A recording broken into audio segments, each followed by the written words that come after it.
你对圣哥哥和杰哥哥差点露出了杀气，你这个蠢货！北玄圣故意羞辱你兄长我能忍得住吗？忍不住你也得忍，谁叫我们的母亲是个妾，身份低下，不如他们的母妃血统高贵。你给我记住了，我如今在祖父面前受了宠，我的身份水涨船高，你也会跟着受到重视。但是你若是遭到了北玄圣、北玄杰的厌恶，还会连累到我的一切努力就全都白费了。可是我不甘心啊，妹妹，我们明明更出色，只要给我们更多的时间，我们就能够成为仙王，甚至仙尊。可是他们两兄弟处处压我们一头，让我们永无出头之日。佳儿，我把他们杀了，身后夺走他们的深渊玉头。当我进入深渊大川中，获得大机缘，成功晋升为仙王，表现出足够的潜力，祖父定然不会责罚我，还会看重我。你若是这样做，只会将我和母亲陷入不义之地。祖父这个人，你根本就不了解他，他太重视血脉了。祖母的血统高贵，所以他一直很敬爱祖母，纵使有再多的姬妾，也不会让祖母难堪，给祖母足够的尊重。太子妃也是祖父给选的，同样血脉高贵，所以他才会喜欢他们兄弟俩。所以你就算杀了他们，祖父也不会喜欢你。祖父现在看似对我宠爱，实际上是因为爱屋及乌，他们两兄弟喜欢带着我，他才会高看我一眼。你如果真的做出那等事，到时候我和母亲都会因为你而殒命。更何况刚才祖父已经让他们拿着深渊玉简认主了，你想把深渊玉简抢来也是无稽之谈。那我该怎么办？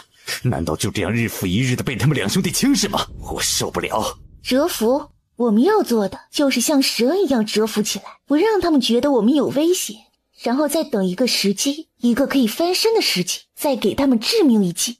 而且不能让祖父察觉，所以现在还不到时候，我们只有等，一定能等到那个时候的。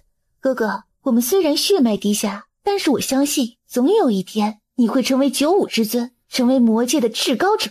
佳儿，你真这么想？哥哥资质强大，如果有一天他们成不了大器，那么到时候就是哥哥的出头之日。妹妹你放心，哥哥一定会听你的话，将自己阴暗面蛰伏起来，与人为善，不会再像今天这样差点嫉妒的失控了。哥哥能这样想最好。我刚刚打了哥哥一巴掌，哥哥痛不痛？不痛，佳儿这一巴掌是为了将我打醒，一点都不痛。你休息吧，我去修炼了，我一定要早日修炼到仙王境界，让你和母亲以我为荣。去吧哥哥，辛苦你了。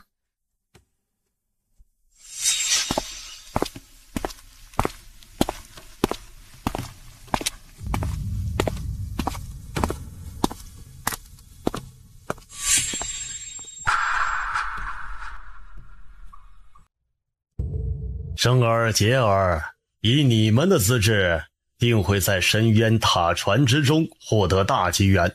祖父会同你们一起进入塔船之中，亲眼见证你们获得塔船的认可。祖父，我们的天赋圣家又是气运者，不过是2块小小的深渊玉简，祖父你也太重视了点吧。深渊塔船是上古时期从永生界落掉在仙界的强大宝物，是至尊神器。光是里面的桌子座椅就是用制造神器的材料所锻造出来的。什么？桌子椅子都是用的神器的材料？这也太奢侈了吧。这算什么？深渊塔船位于宇宙深渊之中，那里的风暴只用1个呼吸的时间就能将你们所有人撕成碎片，便是本地也最多只能停留半个时辰。在深渊风暴之中，连祖父都无法移动多远，可是深渊塔船却能稳稳地行驶在宇宙深渊之中，不受任何侵蚀，可见其并非仙界之物。你们进入深渊塔船之中，会直接被座椅所吸引，坐到塔船分给你们的座椅之上。今后除非你们陨落，那2个座椅永远只有你们2人能坐。不过当你们若是成为了祖父这样的先帝，将能进入更高一层，不过前提是有空余的座位。祖父先前跟你们说的交易宝物，是指你们坐上你们的位置，获得了大机缘之后，在桌面上所有人面前都会出现一件至宝。这至宝并非仙界产物，有的也许连祖父都不认识，有好用的，也有鸡肋的。你们拿出宝物出来放在桌上，如果深渊塔船觉得你的宝物与桌面上的宝物价值相当，你的宝物就会被桌面吞下，你也能拿走你想要的那件宝物。祖父放心，孙儿肯定获得大机缘回来，让祖父脸上有光。我和兄长资质好，气运佳，深渊塔传肯定有大机遇在等着我们。听闻当年的大夏皇朝的皇太子夏文弟子第一次进入了深渊塔传，获得的是上古蛮神的精血。我和兄长一定能找到比夏文弟子更好的机缘。好，祖父就等着你们两人给祖父带来好消息。如果你们能够获得大机缘，祖父将提前封你二人为我魔界弟子。真的？这是当然，祖父一直把你们当成弟子在培养。这次你们若是能让祖父脸上添光，祖父就破例提前将你们封为魔界弟子。祖父，马上就要到了深渊塔传开启的时辰了，您尽管放心，孙儿绝对不会让您失望。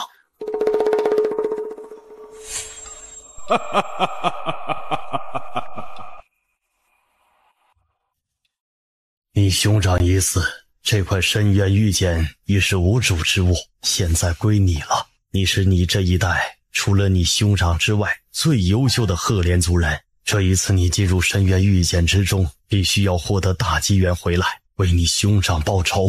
我一定会获得大机缘，为兄长报仇。他的兄长赫连渊在几十年前触摸到了轮回法则的奥秘之处，为了更了解轮回的神秘，他重新转世投胎。眼看着兄长即将圆满归来，结果就在数月之前，兄长的魂灯彻底熄灭了。你不是讨厌进入深渊塔传吗？为何又把深渊玉简拿出来了？今天是深渊塔传开启的日子，你的宝贝儿子到现在都不舍得回来，我看看去深渊塔传里能不能找到这个臭小子。原来如此，不过我还以为你不管莫深了呢，没想到你还是挺想着他的。老子才不想他，这个不孝子成天就知道气老子。抱歉，深渊塔传第4层已经关闭，游客龙九幽无权限进入。深渊塔传以前还只是针对你，现在进都不让你进了。烦死了！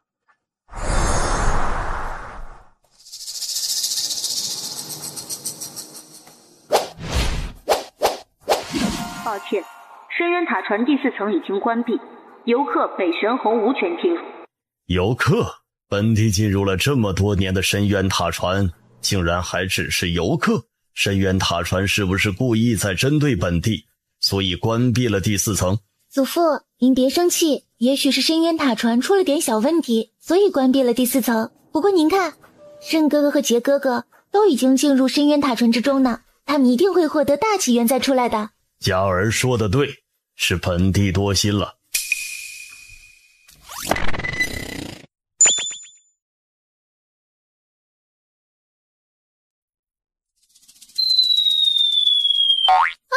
娘啊，吓死我了！切，无知之辈！死老鼠，你说谁无知呢？我第一次进来，什么情况都不知道，吓一跳不是很正常的事情吗？你说谁死老鼠？你知不知道我是谁？哼，我才不管你是谁，有本事你去外面来找我呀，找到我算你厉害！哼，你简直是狗胆包天！住口！要吵出去吵，不要打扰我们其他人。你又是什么狗东西？这里轮得到你说话？有本事你报出名讳，我会在现实中有实力告诉你我是谁。我是魔。闭嘴！我们应该遵循深渊塔传的规矩，我们来这里是为了获得机缘的，不是来结仇的。哟，今年倒是多了几个人，老鼠、兔子，还有猪和狗，一看就知道你们是新来的，做个自我介绍呗。你别调戏新人了，说不定他们5个待会儿获得大机缘，眼红死你。5位，先祝福你们一生，深渊塔传已经很多年没有主人，你们应该能获得机缘。多谢老虎的祝福，我肯定能获得大机缘的。至于这个死老鼠嘛，人品这么差，深渊塔传肯定不会认可他，也不可能给他机缘的。你敢咒我，你找死！谁在本尊的塔传撒野，别怪本尊将你们丢出去，自生自灭。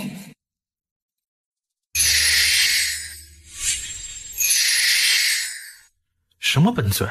你的意思是你是深渊塔传的主人？放屁！老子还说老子是深渊塔传的主人呢！深渊塔传已经很多年没有出现过深渊塔传的主人了，就算有主人，也是个男人。你一个女人，莫要冒充深渊塔船的主人来哄骗我们大家。谁说深渊塔船的主人就不能是女人啦？猪头，你这是歧视女人，说不定她是上一届主人的女儿，现在是深渊塔船的新主人。死兔子，你再喊我一声猪头，我就把你打得比猪头更难看。你来啊，姑奶奶让你打。你说你是深渊塔船的主人，你能证明吗？哼，你算什么东西，还让本尊向你证明？你真的是深渊塔船的主人？笑死我了，蠢货！老牛拜见尊上。坐下吧。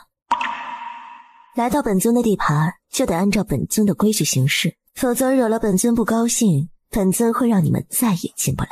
是，我们保证不会惹事，还请尊上放心。尊上，我们知错了，刚才我们不该怀疑尊上的身份，还请尊上原谅。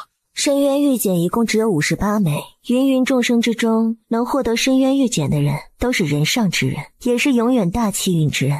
本尊相信你们每一个人都是这样的人，但是这一次本尊认为你们其中掺了几颗老鼠屎，你们觉得呢？没错，尊上真是拥有一双慧眼，我觉得他们两个就是老鼠屎。大胆！你知道我们是什么尊贵的身份吗？竟敢说我们是老鼠屎！我就说你们是老鼠屎，怎么的？你们在现实中身份再尊贵又如何？在尊上的地盘，就是龙也得给尊上盘着。尊上，您说对不对？应该是东方家族的家主之女东方月儿。东方家族就是灵界4大家族之一的东方家族。小兔子说的没错，在本尊的地盘，是龙得盘着，是虎也得卧着。尊上，你误会了，我们没有不尊重您的意思，是他挑衅在先，我们才会发怒的。没错，尊上，这个女子才是搅乱一锅粥的老鼠屎，你将其赶出深渊塔船就安宁了。本尊要怎么做，用得着你们安排，不如本尊将这个位置让给你们来做，如何啊？不敢，尊上，我们没有这个意图，您误会了。此二人应该是北玄先帝的双胞胎孙子，很受北玄先帝的喜爱。千星先帝打得好主意，北玄先帝这么宠爱2个孙子，他们若是能在深渊塔船之中获得大机缘，肯定会大喜之下把神药送给他。他的主意注定是要竹篮打水一场空了。不，我不光要他竹篮打水一场空，还要气死他。此人名为赫连瑜，是赫连斐的幼子。赫连瑜有一个兄长名为赫连渊，也是赫连斐之子。赫连渊？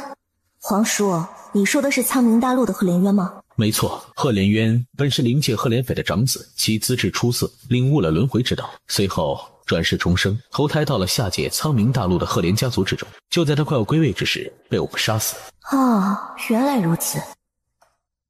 看来我们与灵界的赫连家族也结下了血仇，杀了他们家族出色的长孙，他们必定会找我报仇。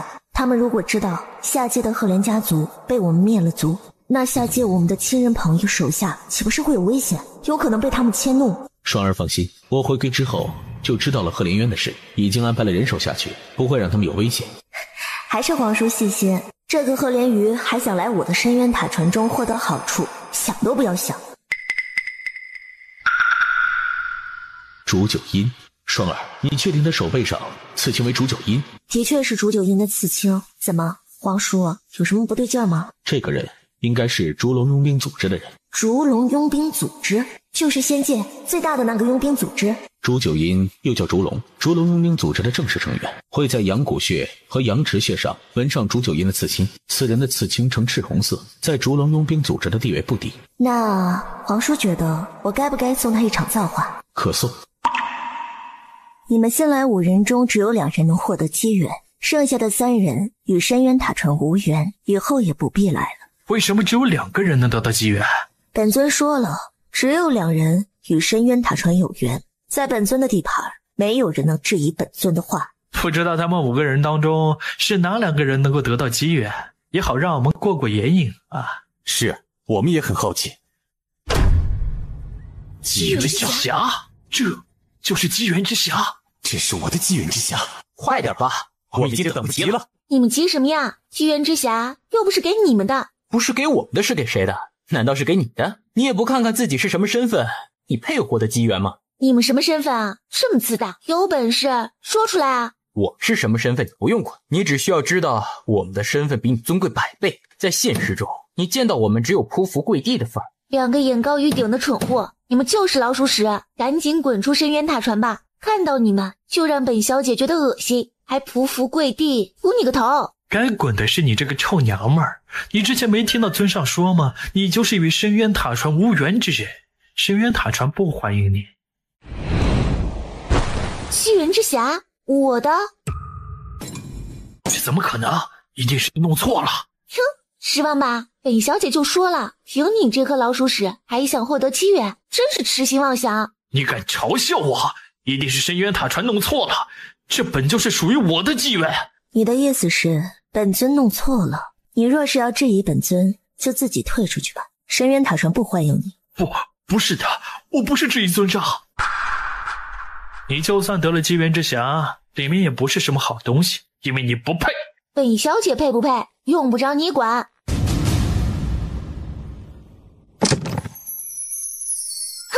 天哪！是什么？好大的金光，好大的机缘啊！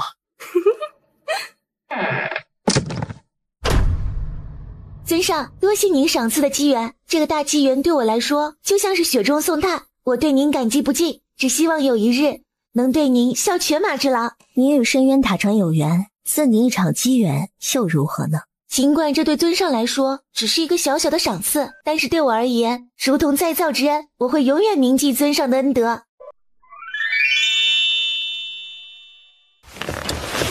哼，尊上还有一个机缘，究竟是谁的？你就不要再卖关子了。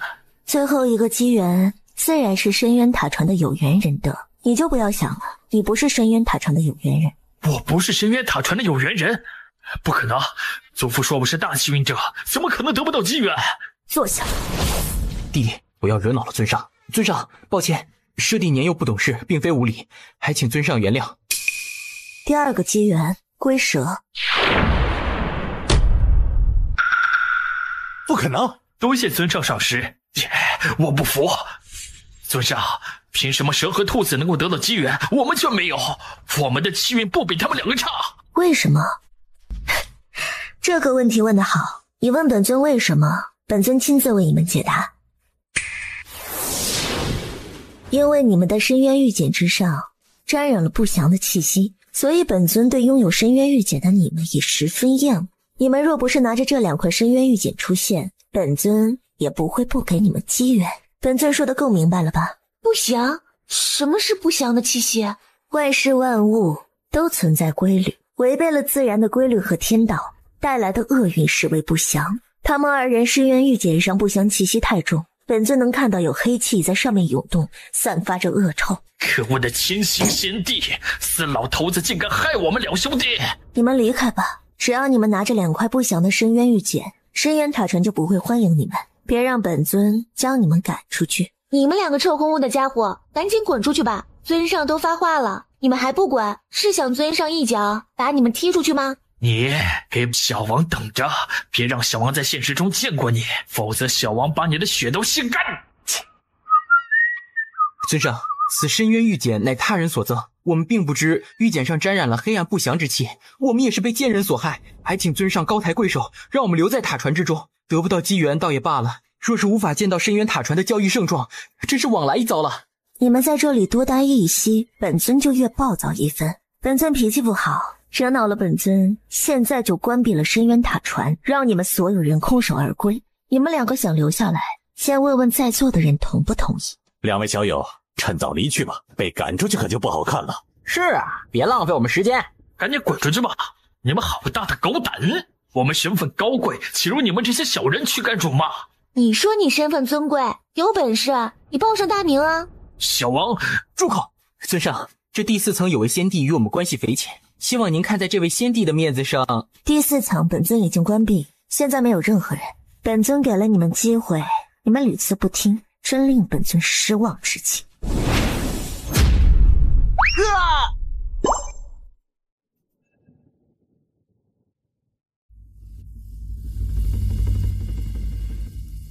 2位皇孙进入了这么久，想必已经获得了大机缘，在下先恭喜先帝您了。是呀，玄哥哥和杰哥哥进去了这么久，肯定都获得了大机缘。以2位哥哥的气运，说不定能得到上古魔神灸血。今后2位哥哥也会让我们魔族威震仙界。祖父，两位哥哥能获得大机缘，还要多亏了千修仙帝送来的深渊玉简呢。此举可真是锦上添花。好一个锦上添花！哈哈哈哈哈！你放心，本帝答应的事绝不会不作数。来人，去把本帝的那株神药取来。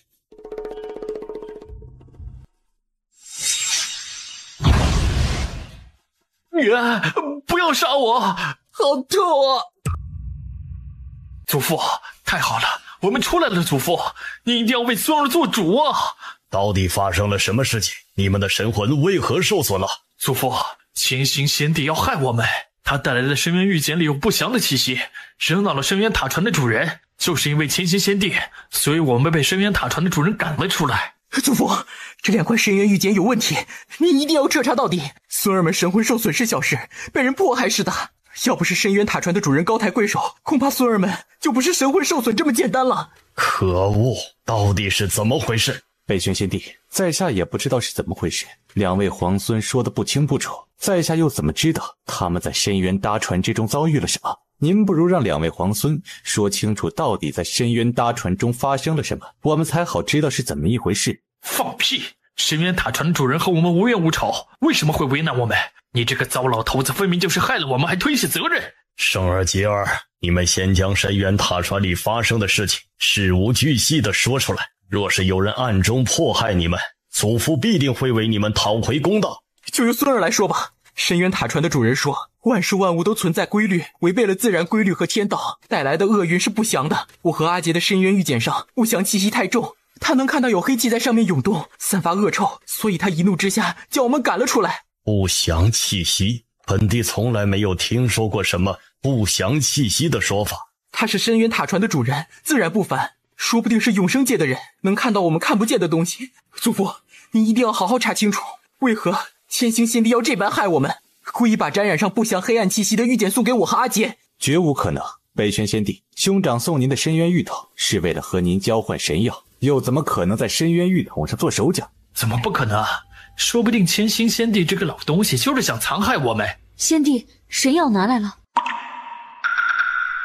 要不是生儿和杰儿及时出来，恐怕就让你和千星仙帝得逞了。这其中肯定是有什么误会。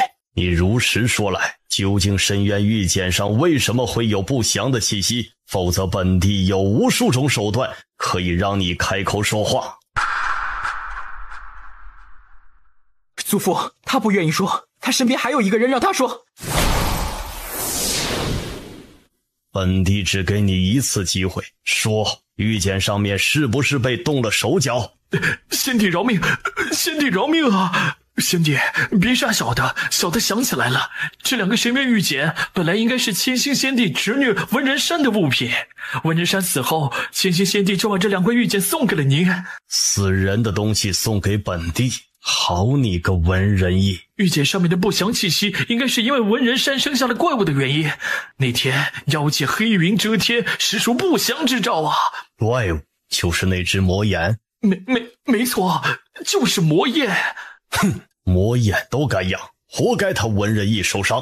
文人义想戕害本帝的2个宝贝孙子，本帝会去找他讨回公道。仙帝，小的知道的都说了，您就放了小的吧。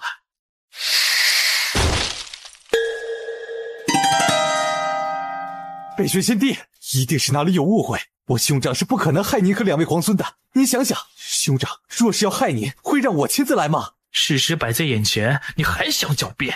祖父，杀了他！你兄长连他的亲生女儿、亲生侄女都能杀，更何况一个弟弟而已。据本帝所知，那个文人山就是你的女儿吧？你的女儿被你兄长这样利用，生下魔眼，你竟然还替他办事，本帝还真是想不通。不过本帝认为，你兄长就是想借刀杀人，借本帝的手杀你，省得你替你女儿报仇，而且还不会被仙界人骂他冷血。不可能！仙帝您误会了，文人山虽然是我女儿，但是她从小就跟着兄长长大，与我没有丝毫父女情谊，我怎么可能会为了她向我兄长报仇？不愧是文人义的弟弟啊，也是冷血无情之人。本帝最讨厌的就是你们这种不顾亲情之人。传令下去，封锁魔界，势必给本地把文人里抓起来。交易开始吧。等一下，尊上，既然他们二人是因为玉筒是带有不祥气息，所以与姬元无缘，那在下的玉筒没有问题，也不曾惹恼尊上，为何在下偏偏也没有得到机缘？本尊最讨厌有人质问本尊。尊上不要误会，在下只是太疑惑了才会发问，并非质问。你非要问，本尊就告诉你，你仇恨太深，目的性太强，本尊不喜欢你这样的人。本尊知道你很不甘心，不甘心大可滚出去。走就走，你以为我想来你这破地方？走可以，玉简留下来。赫连鱼，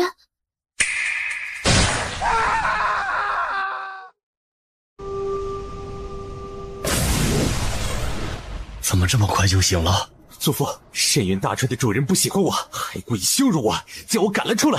怎么可能？深渊塔船已经有很多年没有主人了，怎么偏偏你进去就出现了主人？现在深渊大船的主人不是以前的主人，现在的主人是个女人，而且感觉她很年轻，可能是以前主人的女儿。是啊，为何偏偏今年就有了主人？上天对我太不公平了。他为何不喜欢你？为何要针对你？你给我一五一十说个明白。什么？你说玉简也被深渊塔船的主人没收了？你真是一个蠢货！你当时不发问，不惹怒深渊塔船的主人，这块玉简也不会被没收。你不稀罕，多的是人稀罕。那个女人讨厌我，我下次再进去依然什么都得不到，有跟没有有什么区别？当然有区别，拥有玉简每年都能进去交易，里面都是来自长生界的宝物。深渊塔船的主人是大人物，怎么会在意你一个小人物？过了几年他就把你给忘了，到时候你进去依然能够在里面进行交易。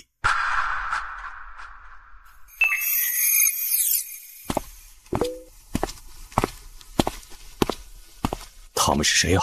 可能是第二层的人吧。他们下来做什么？深渊塔船的主人。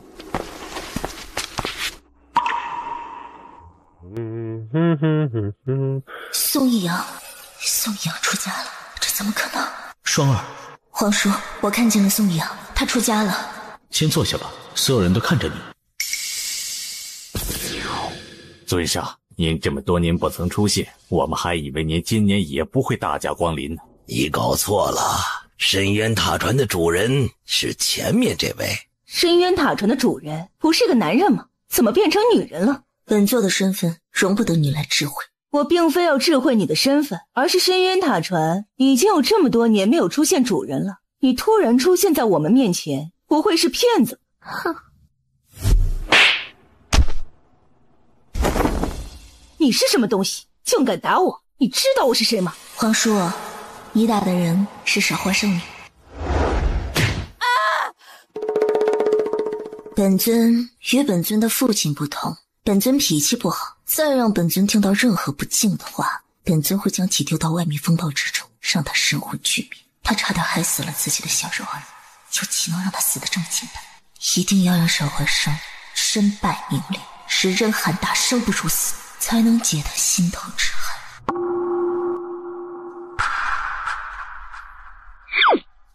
好了，我不看了。我呢，只是好奇他为什么会出家。他在苍冥大陆的时候，因为不想与我为敌，自废修为离开了赫连家族，之后再无音讯。没想到今日相见，是在这样的情形之下。而他已经看破红尘，削发为僧。我感触颇深。双儿，他与佛法有缘，斩断情欲，修出了慧根，才能突破桎梏，白日飞升。皇叔，你是不是早就知道什么了？宋一阳于几月之前，佛门发生叛乱时，飞升至仙界。他飞升之时，在九霄大陆。当日九霄大陆所有佛门钟鸣，佛音渺渺。之后的事，为夫便不知了。天佛尊失踪多日，也许将他引入佛道之人，正是天佛尊。自废修为，斩断情根，看破红尘，遁入佛门。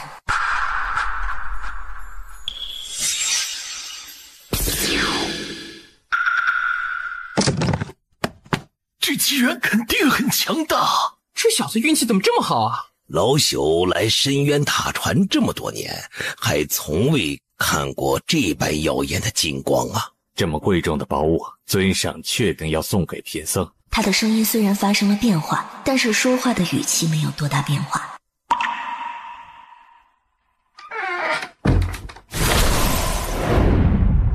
阿弥陀佛，虚云多谢尊上相赐。虚云，他现在的法号是虚云，不再是以前的宋太子了。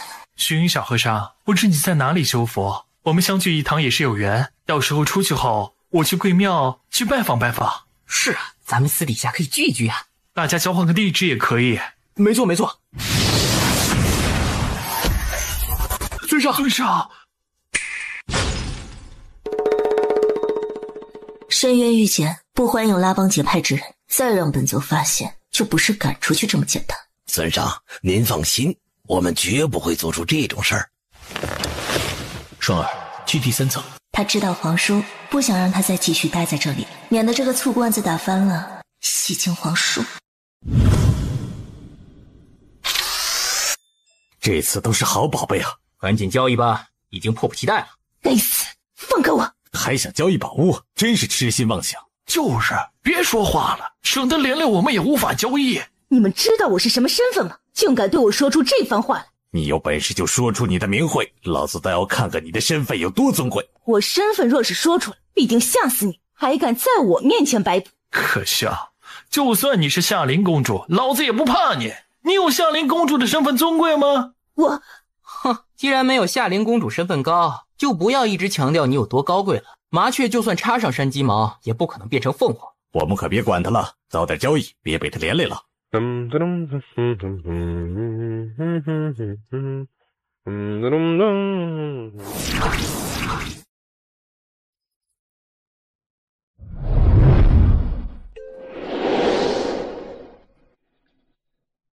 看来今天的深渊塔船出了故障，宝物不会出现，大家都散了吧。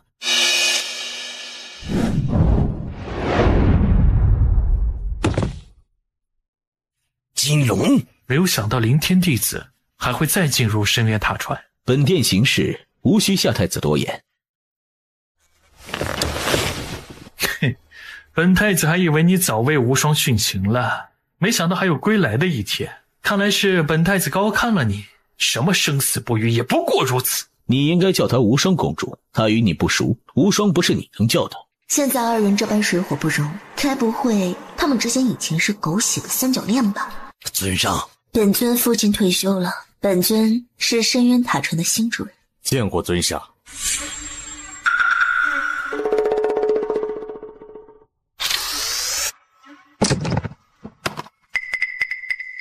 难怪赫连培这么气愤。邪佛现世之后，现在神药极为难得，即使是千星仙帝想要获得神药，都要拿深渊玉简去和北玄仙帝交换。出现了一株堪比神药的太极真身，他当然兴奋。可是有他在，赫连培想要得到这株太极真身，就是白日做梦了。赫连弟子面前是什么好东西啊？换了2样宝贝都没有换出来，拿几样不值钱的东西试试罢了。怎么会这样？难不成这株太极真身的价值远不止如此，还有其他的用处？看来赫连弟子和宝物无缘呐，真是可惜。本太子这里有株神药，不知道能不能换来。夏太子拿出的神药恐怕太贵重了，这件宝物可远远没有神药有价值，要让太子失望了。本太子没有什么可失望的，不过就是一株神药罢了。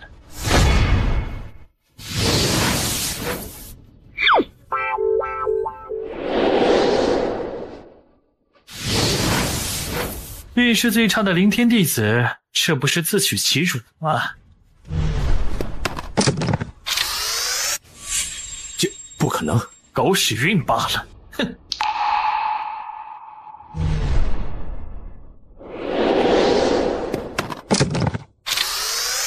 神令草，3品仙药，什么鬼东西？什么？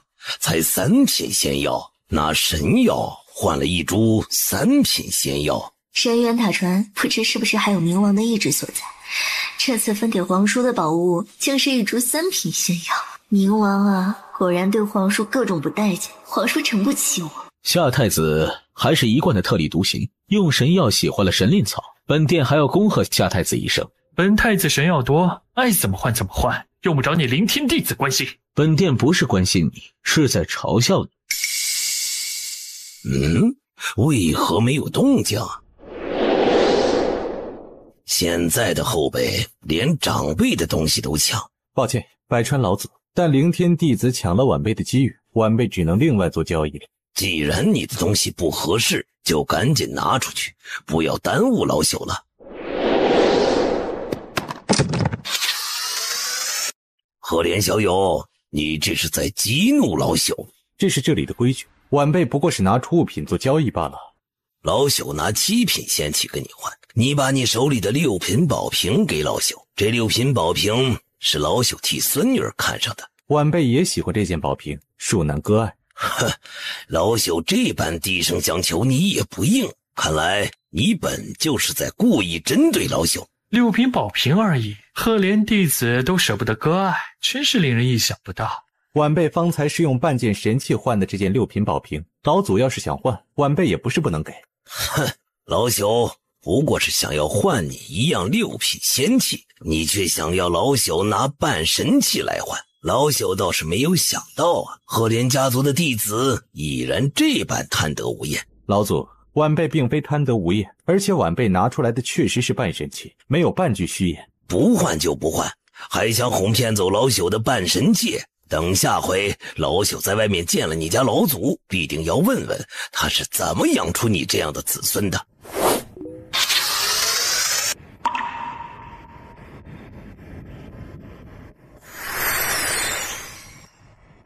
灵天弟子今天走的好狗屎运啊！风水轮流转。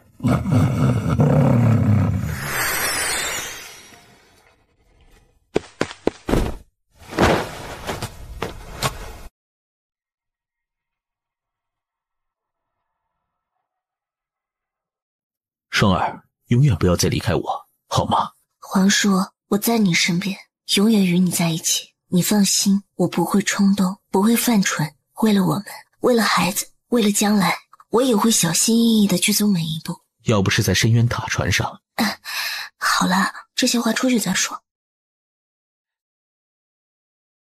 亏我还是深渊塔船的新主人呢，只能眼睁睁看着其他人获得机缘，也不见得给我一点机缘。我呀，这是表面风光啊。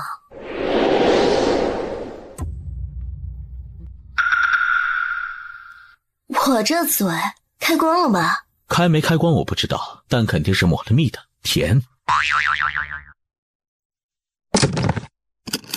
你看，深渊塔船给我这个新主人一个破镜子，照人脸都看不到五官，不会是故意逗我玩的吧？不是故意玩你，这应该是冥王留给女儿的东西。冥王留给我的？这面镜子给我当嫁妆不成？皇叔，你的意思是这是轮回镜？人人都以为冥王的轮回镜早已毁去。当初血崖老祖亲自在仙界寻找了几年，都没有找到轮回镜。轮回镜都已经不是超神器了，血崖老祖为什么还要找他？血崖老祖大限将至，想要夺舍重生，但是夺舍为天地不容，所以他想借着轮回镜行事。没想到轮回镜竟然这般强大。可是我该怎么修复这面轮回镜？也许根本没有可以修复的办法吧。冥界既然将轮回镜留给你，说明肯定有修复轮回镜的办法，也许冥王留了线索下来。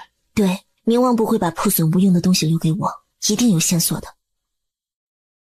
如果我有前世的记忆就好了，也许以前的我知道修复的办法啊。皇叔，我该怎么样才能找回以前的记忆啊？再解决掉一些麻烦，我陪你去隐界一趟。隐界？隐界在哪儿？怎么连听都没有听说过？隐界是仙界的一个小世界，你可以把它当成秘境。隐界比普通秘境要大数倍，而且入口很难找。关于隐界，仙界只有一些大家族才知道，其他人接触不到这个层次。难怪我听都没有听过隐界这2个字，听起来隐界很神秘。我们为何要去隐界一趟？隐界之中有一个神秘的种族，也许能帮你唤起转世之前的记忆。皇叔，你有什么话跟我说就行，没什么好犹豫的。双儿，我不想你恢复前世的记忆。为什么？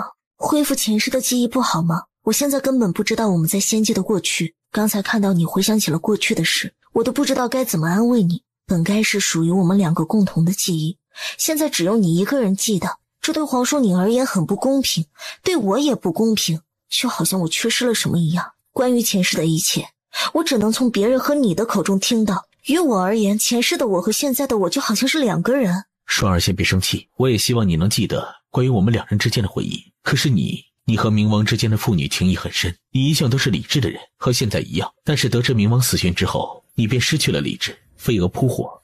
我不会飞蛾扑火了，都已经过去这么久了。不，我不担心你再继续飞蛾扑火，我是不想你再承受丧父之痛。皇叔，我不怕，只要有你陪在我身边，我什么都不怕。放心，双儿，我会一直陪伴在你身边，陪你面对一切。刚才是我误会你了，你为我着想，我却还以为你不想让我恢复记忆。傻瓜，将轮回镜收起来吧，上面的镜子也许还能找得到。我会派出暗卫找破碎的镜子。皇叔啊，当初冥王Coco领的机缘，我试着能不能帮你把Coco的机缘找到。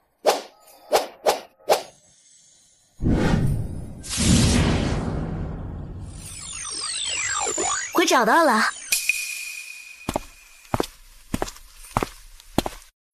皇叔，你快看嘛，机缘之匣里面的东西你肯定喜欢。冥王居然克扣了你这么多年，太不厚道了。这叫浑元离心魄，具体有什么用我也不知道，只知道这是一件极好的宝物。浑元离心魄是天地间生成的异宝，可以用它重建魂魄，塑造分身。这么神奇，岂不是可以复制出第二个皇叔了？外人都难辨是真身还是分身了。皇叔若是塑造出了分身，将来就可以用分身处理外事，用真身陪伴我和孩子了。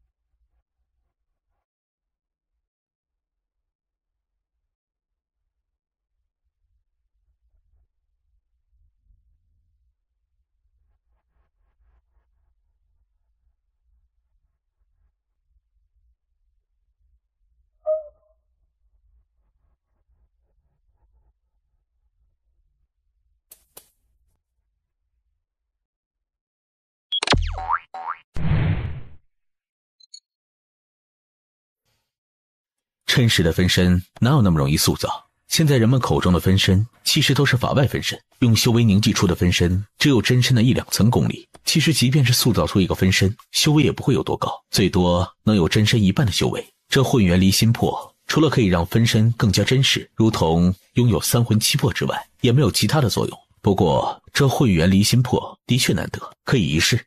那也够了，有分身唬一唬人也行。以后若是九幽仙帝再扣着你不让你离开，皇叔你就能把分身留在那里了。塑造分身呢，不是一朝一夕，皇叔啊，你不用着急，可以慢慢来。我终于知道为什么老丈人把我的姻缘扣着了。当时我若是再塑造出一个分身，可能就会赖在冥界了。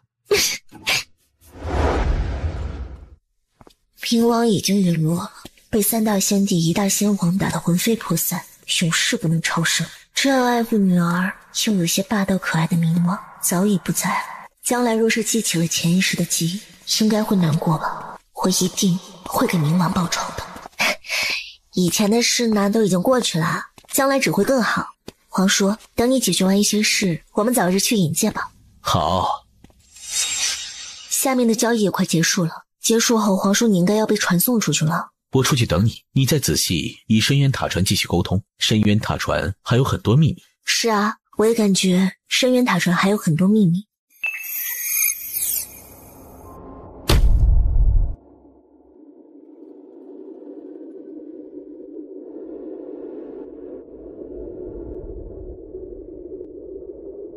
这是什么？遇见怎么会突然发热？以前可没有发生过这样的情况。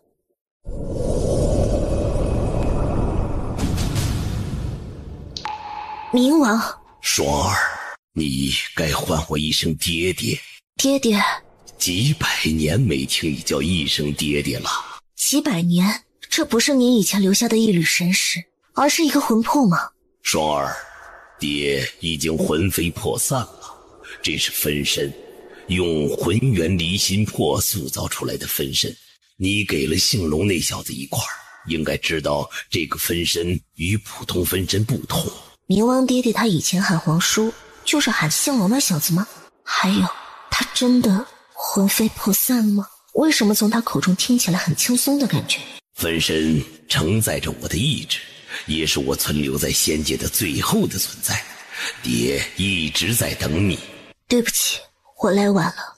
您陨落之后，我没多久也死了，而且也是魂飞魄散，神魂俱灭。但是不知为什么，我转世重生了，所以这么久我才来到您的面前。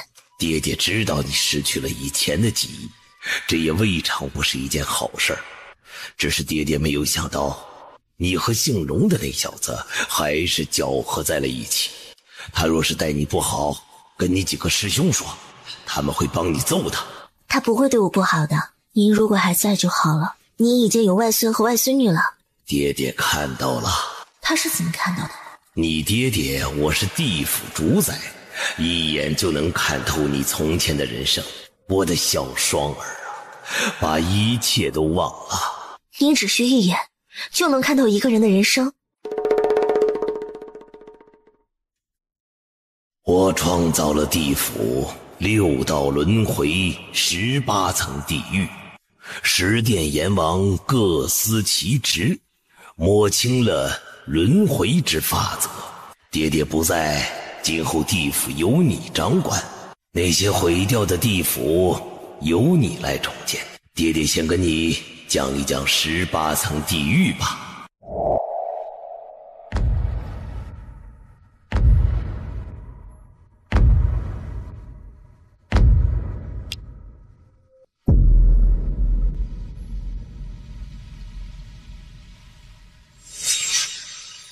地府毁灭，重建的重任就交给你了，双儿。我能做到吗？你是我冥王的女儿，你当然做得到。此事不急，待你领悟轮回法则之后，自会有人来帮你。领悟轮回法则？可是我从来都没有想过我能够领悟轮回法则。我现在的法则是空间法则，我该怎么样去寻找这个契机？修补轮回镜的路上，你会找到契机。这不是等于什么都没说吗？双儿，爹爹给你留了3个锦囊和这座深渊塔船。我的时间不多了，这具分身早已到了大限。本以为等不到你的到来了，你果然没有让爹爹失望。您这是什么意思啊？难道您的分身不能一直留在深渊塔船之中吗？很多事情难以两全呀，双儿。我有很多神药，全部给您，您吃了试一试，也许能多维持一段时间呢。双儿，再叫声爹爹听听。深渊塔船的确是永生界的宝物，它还有很多秘密等你发现。双儿，这个世界远比你想象中的要大要复杂。等你有能力前往永生界的时候，你会找到很多你想要的答案。3个锦囊分别藏于冥王殿，等你大师兄出来，让他陪你去。眼前的是宝物柜，深渊塔船的主人可3个月进来一次，取走1样宝物。小3000世界的乾隆大陆中有一条龙脉，为父将其隐藏了起来，我留下了线索。你将此龙脉置于冥王殿之下，即可加速恢复地府龙脉。冥王爹爹，你真的没法再复活了吗？死了并不意味着消失，双儿，待你领悟轮回之道，你就会找到这个问题的回答。冥王爹爹，双儿，接下来的路就由你自己走下去了。爹爹！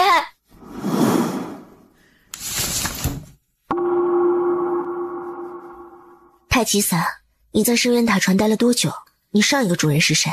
主人，我沉睡了很久，以前的事情都记不清了。我带你出去，会让你恢复往日神威，大放异彩。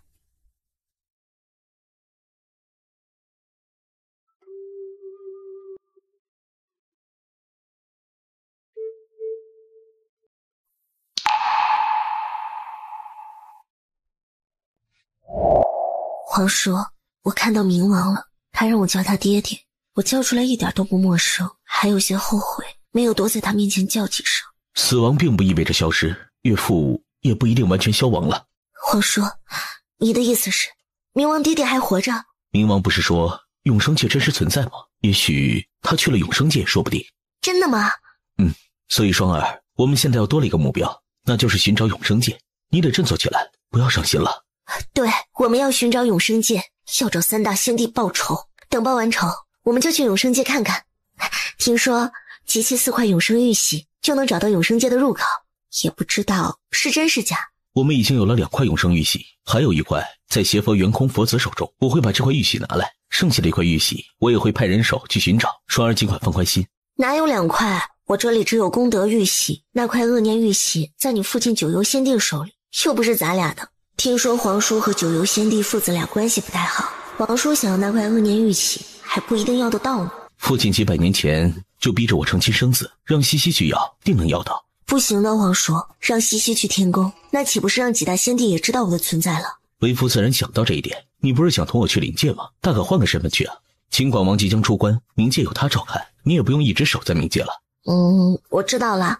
你之前一直不想让我离开冥界，现在突然改主意，是因为秦广王快出关了，你不想我继续待在冥界，因为你会吃醋。是啊，为夫会吃醋。秦广王很优秀，如果他不是情敌，也许为夫会和他成为朋友。我心里只有皇叔你一个，等秦广王出关了，看见我们孩子都这么大，肯定会退出的。放心吧，皇叔，他不可能再成为你的情敌了。好啦，不说秦广王了，皇叔，我们方便去下界吗？我想去小3000世纪的乾隆大陆，把冥王爹爹口中说的那条龙脉找到，让地府的龙脉恢复。从仙界去小3000世界容易，你我身份敏感，不能让仙界监音室察觉。不过对为夫而言都不算问题。那太好了，那我们准备准备吧，之后就出发。这几个月的时间，还不知道能不能找到冥王爹爹留下来的线索。好，你跟西西和小柔儿说一声，并将冥界的事情安排好。明日我们就回小3000世界。小柔儿可能舍不得太思颖小哥哥呢，让他们小朋友告个别。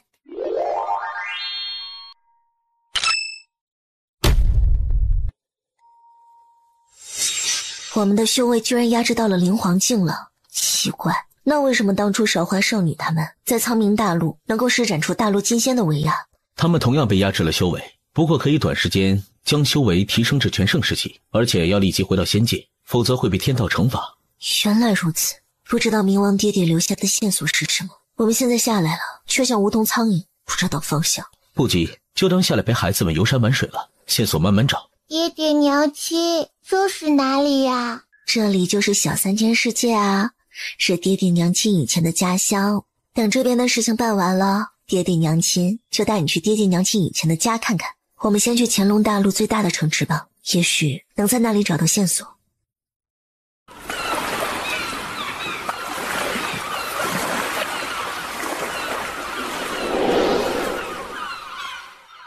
赫连家族的人？什么？赫连家族的人怎么会在这里？皇叔，你见过他们？坐在首座上的那个男人是赫连家族家主的子侄，叫赫连安。赫连家族的人一直在找赫连渊所在的世界，没想到现在已经找到小3000世界了，就是不知他们有没有去苍冥大陆。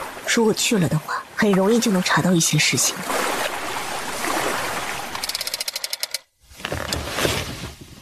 没想到这种低级大陆还有这般殊色，即便是在我们在我们那种地方也没有这么漂亮的女人。这个女人简直就是集天地灵秀于一体，可惜已为人妇了。哼，不就是个土包子女人，有什么大不了的？你们要是喜欢就去表明身份，保证她会抛夫弃子，屁颠颠的跟你们走。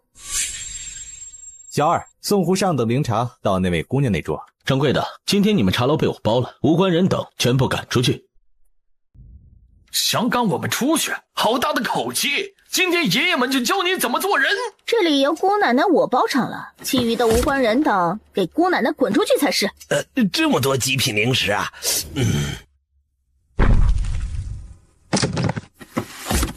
这都是给我的。对，赶走闲杂人等，这些极品零食就是你的了。可恶！几位阁下，原来几位只会做出恐吓他人的小人行径。仙气？你说这是仙气就是仙气了吗？我还说我拥有神气呢。掌柜的，你可不要被这人给骗了，说不定啊是障眼法，你想想，你拿到了一个假的法宝，却损失了上万颗极品灵石，是谁亏啊？中尉，不好意思啊，今儿个小店清场了，你们的花费我双倍还给你们各位，还请大家行个方便啊，莫惊扰了小店的贵客。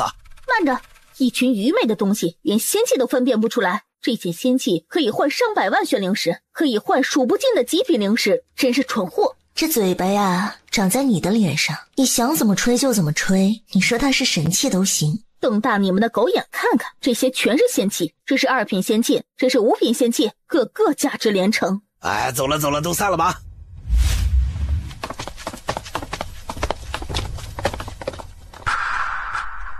几位脸皮真是厚，这地方已经被我们一家包下来了，你们还不走，是想留在这里蹭吃蹭喝吗？你这妇人，你知道我们是什么身份吗？竟敢这般对我等说话！这位大娘，我当然不知道你是什么身份，但你是什么身份与我何干？我活了这么多年，还从未见过比你们更不要脸的人呢。你什么你啊？说不出话就滚出去吧，别让我们将你等赶出去。好大的胆子啊！赶我们走，你也不看看你自己是什么修为。天寒姐姐，他们不过是不自量力的人罢了，才灵王境的修为，你一招就能将他们一家4口杀绝，还与他们废什么话呀？好，那我就杀了他们一家4口。娘亲，这个大娘好丑啊！妹妹别看了，别污染了你的眼睛。我要杀了你们！那个女人留着，其他人却都杀了。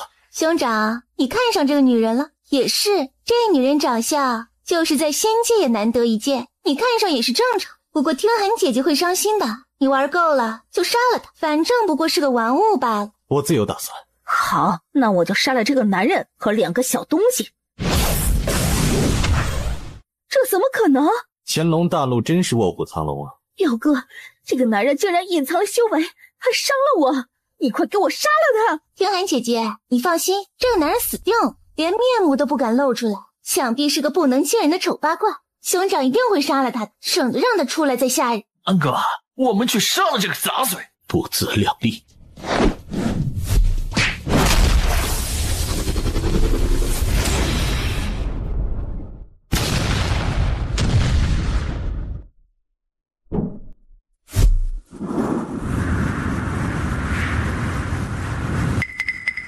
他身上是仙气，定是在机缘巧合之下所得。倒是个气运不错的人，不过气运再好，也将死在我们手里。原来是9品仙气，难怪。9品仙气，兄长，9品仙气很值钱呐，杀了他，把9品仙气抢来。安哥，救我们呐！再不救我们，我们的修为就压制不住了。你现在跪下给本尊磕个头，本尊留你全尸。你若是现在跪下磕头，说不定我夫君将来会给你留个全尸。狗胆包天，你再这样同我兄长讲话，我就拔掉你的舌头。你说话这么恶毒啊！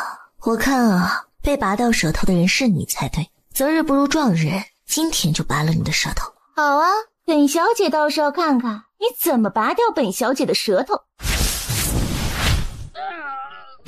尔敢！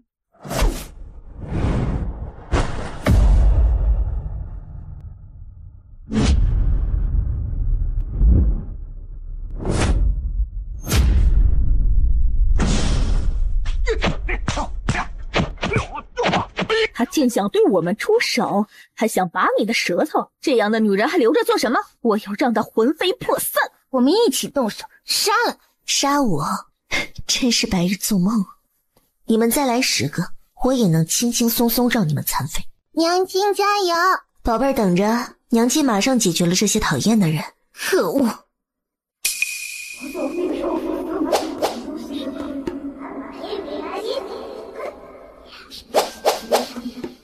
这一幕很是眼熟，这不是当初赫连静在他面前想打他脸时召唤妖兽的模样吗？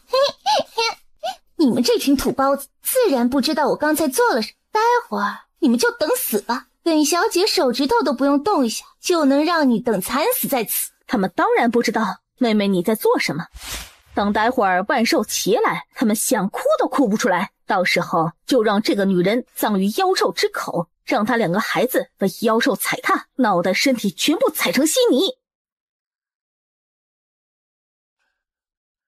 杀鸡焉用牛刀，本小姐本来不想动用召唤术，但是本小姐想让你死得明白些，让你知道死在本小姐手里是你一辈子的荣幸啊！召唤术召唤妖兽啊，你这么厉害，我好怕怕呀！无知的凡人，不见棺材不掉泪，等会儿你就知道害怕了。我是什么都不懂，但我不像你们牛皮都吹上了天，做人呢还是脚踏实地的好，省得被人笑话。你们若是能召唤来妖兽为你们所用，我不仅喊你们姑奶奶，还给你们跪下磕头。那你就等着跪地磕头吧，本小姐会用实力告诉你什么是召唤仙使。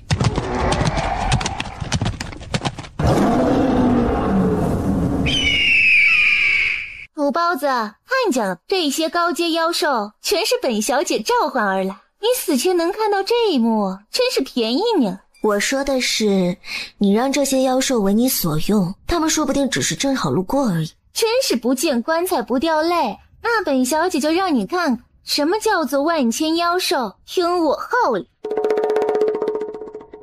死到临头还在这里装腔作势，等死吧你！你们给本小姐上，碾碎她！看见没有，本小姐能指挥得动他们，傻眼了吧土包子？是吗？你真的能指挥他们吗？该死的妖兽，我让你们去杀了那个女人，不是让你们对我发起进攻。哎呦，你们是怎么回事啊？这些妖兽不是你们召唤过来的吗？怎么还对你们下死手啊？我就说嘛，你们怎么可能召唤过来这么多妖兽呢？看吧，这装逼啊是要遭雷劈的，连过路的妖兽都看你们不顺眼，可见你们是有多么的讨人厌啊！闭嘴，死女人！待会儿本小姐必定将你手刃。快点，小雅妹妹，我快抵不住了！不知出了什么问题，真是邪门。等我回了仙界，一定要去找老祖请教请教。我们恢复修为，斩了这些妖兽，再砍掉那女人的狗头。不行，你别忘了我们此行的目的。如果就这样回仙界，我们会被家族的人嘲笑的。那能怎么办？表哥那边分不开身，我们这里只怕一时难以逃脱出来。那也要拼一把。我们这次出来，不光是为了寻找赫连渊的死因，还为了找到龙脉下落，这才是更重要的事情。龙脉，他们此行除了找赫连渊的事，居然还想找龙脉。难不成赫连崖口中的龙脉就是冥王爹爹说的那条？我们联手一定能将这些妖兽杀死。别忘了，我们本来是大罗金仙的修为，怎么可能被这些低级妖兽困住？等杀死了这一家4个，我们就去菩提城。菩提城，看来这个菩提城是个线索。今天就饶你们小命，我们一家4口在菩提城等你们。我都说了，这些妖兽只是过路罢了，你们非要说妖兽是你召唤来的，丢不丢人啊？别松懈啊！妖兽走了，我的剑来了。我说了要拔掉你的舌头，就绝不会食言。本小姐倒是要看看你有什么本事。那你得好好睁大你的狗眼了。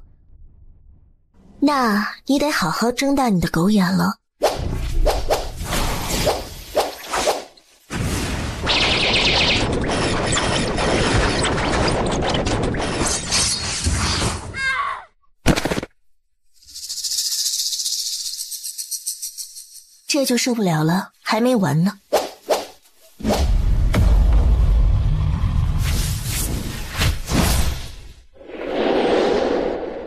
你别过来，我们是你惹不起的人。你现在离去，我们不会追究你的责任。这大陆上还没有我惹不起的人。你不是要拔掉我的舌头吗？我就在你眼前，怎么不敢拔了？北萧，我不敢了。哎呀，我还以为你们有多了不起，没想到这么没骨气。不过你不敢，我敢了。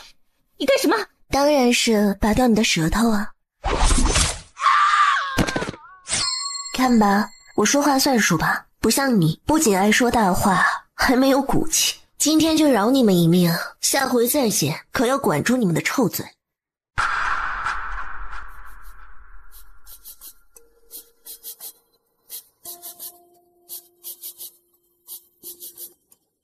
可恨！再让我见到他们，我一定要亲手将他们杀死。你放心，我们一定能找到他们。等我们离开这破地方，回仙界之时，就是他们的忌日。兄长，你妹妹我都被欺负得这么惨，倒数你可不许为她说话。那个女人杀不得，为什么？表哥，那个女人都这么狠毒的拔掉了小雅妹妹的舌头，还把我们伤得这么严重，怎么能饶过她？你们懂什么？刚才妖兽的事情很可能跟她有关。怎么可能？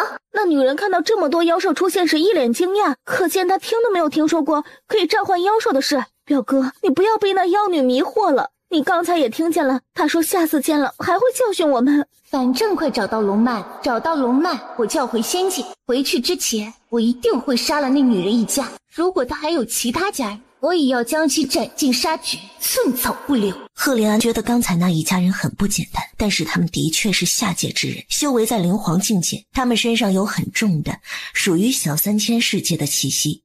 所以他很疑惑，想不通在小3000世界会有这么强大的人。那个女人给我留着，那2个孩子任你们折磨，那个男人的死法由我决定，再有异议立刻给我滚回仙界去。我们自然听兄长，他们一家人也是蠢货，得罪了我还心软的留下了我们性命，这不就是自己找死？走，进去菩提城，找到了龙脉所在，立了功就能回仙界了。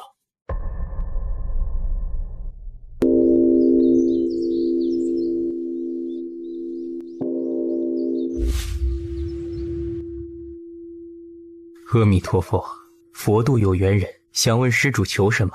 我为一场机缘而来。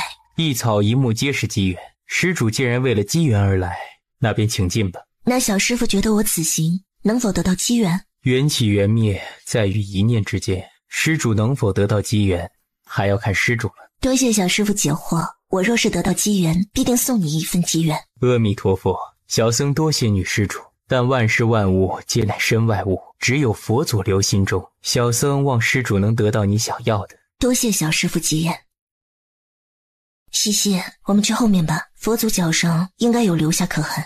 几位施主是想进去看佛像吗？是，不知几位小师傅可否行个方便？我只想看看佛祖脚上的刻痕而已，不会破坏佛像的。小师傅，就让我们进去吧。小僧们也是奉命在此守门，不能让任何人进入。不过你们可以去找方丈，若是方丈点头，你们便可进去仪观。不知贵寺方丈现在在何处？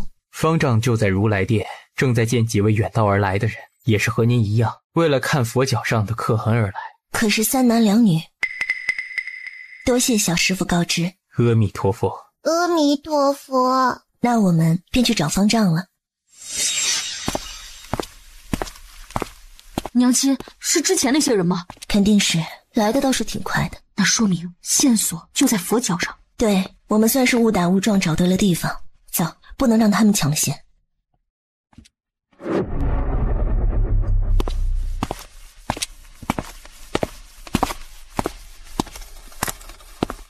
难道赫连家族的几人不在里面？还是说之前那个和尚在撒谎？老衲法号禅元，施主为刻痕而来。小女确实为刻痕而来。既是有求于佛祖，为何不露出真容啊？他的易容丹特意炼成了9转金丹，当初他混在文人家族之中，便是连千星仙帝都没有察觉到他易容。没想到在小3000世界的一个小寺庙里，他的易容竟被寺里的方丈看了出来。是小女唐突了，还望方丈多多包涵。难怪施主要易容，这般容貌的确容易引起外人乱心。方丈谬赞了。施主和2位小施主请进吧。施主想看刻痕，需佛祖同意。施主若是能让佛祖点头，那么老衲将亲自带施主去佛祖脚下。方丈这是何意？莫非是有什么考验不成？施主聪慧，进去一看便知。若是不愿接受考验，施主只需呼叫老衲一声，便能出来。好，多谢方丈给小女这个机会，小女这边进去接受考验。方丈爷爷，待会儿见哦。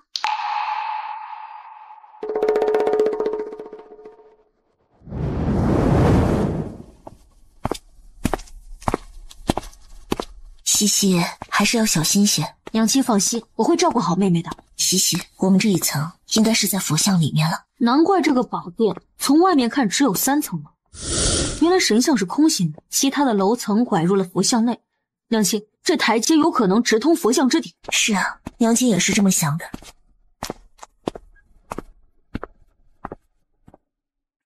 你带妹妹在上边看，娘亲过去看看殿内的佛像。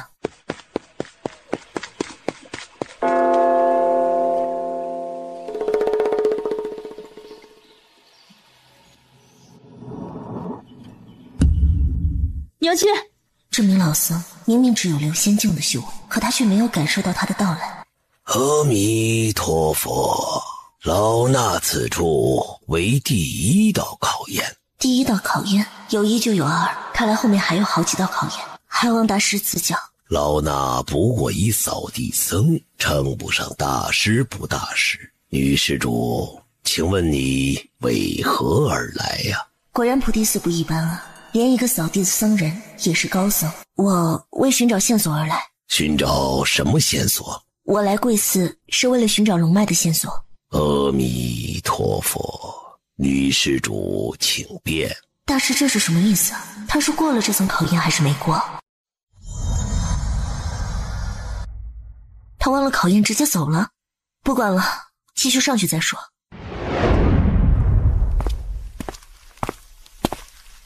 哇，这个台阶好长好长。哥哥讲故事给你听。哇塞！混沌未分，天地乱，渺渺茫茫无人见。自从盘古破鸿蒙，开辟从兹清浊变，负载群生，养智人，发明万物皆成善。欲知造化会元功，须看西游释厄传。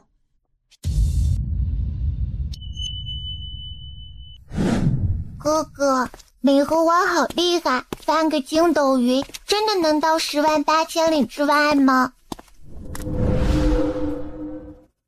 老衲乃藏经阁长老，特来考验女施主。长老好。女施主犯下太多杀孽，可愿在此潜心修佛10年，为你造下的杀孽赎罪，为你剑下冤魂超度。长老，杀人我问心无愧，我从未杀过不该杀之人，这并不能称为杀孽，便没有赎罪之说。而我杀之人皆是可恨可憎之人，并非冤魂，是以无需超度。阿弥陀佛。佛说一念可成佛，一念可成魔。女施主造下的杀孽太重，满手血腥，犹不自知，将来必有心魔。我做事无愧于心，倒是长老您被表象蒙蔽了双眼。我虽修的是杀戮剑道，但我从不滥杀无辜。我不是佛门中人，却也知道佛祖还说过，一念愚即般若觉，一念智即般若生。您是高僧，还望您不要一念愚昧。是贫僧一叶障目了。女施主心道坚韧，非池中物。恭喜女施主通过此关考验。阿弥陀佛。嘿，娘亲过关了。这第2关考验考的是心性和心魔。他若是有心，今日必定会被这位长老留在此处修复10年，否则不算通过考验。到时只有2个选择，一是放弃考验，2是在此修复。亲情、爱情、友情都能滋生心魔，杀人伤人也能产生心，有时一点点的愧疚，随着时日慢慢放大，滋生出强大的心魔，想斩都难以斩断。然而只要做到问心无愧，那心魔也就没有了立足之地。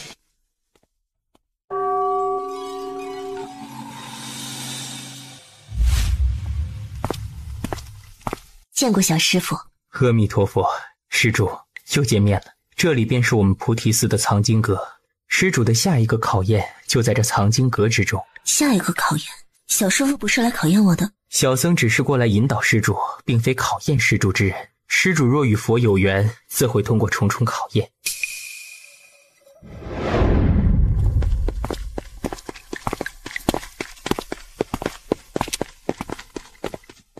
娘亲，我帮你看一份经书吧。不用了，西西，你继续给妹妹讲故事吧，别让她自己闲得无聊。好吧。妹妹还记得刚才哥哥的故事讲到哪里了吗？讲到了弼马温。不是弼马翁，是弼马温。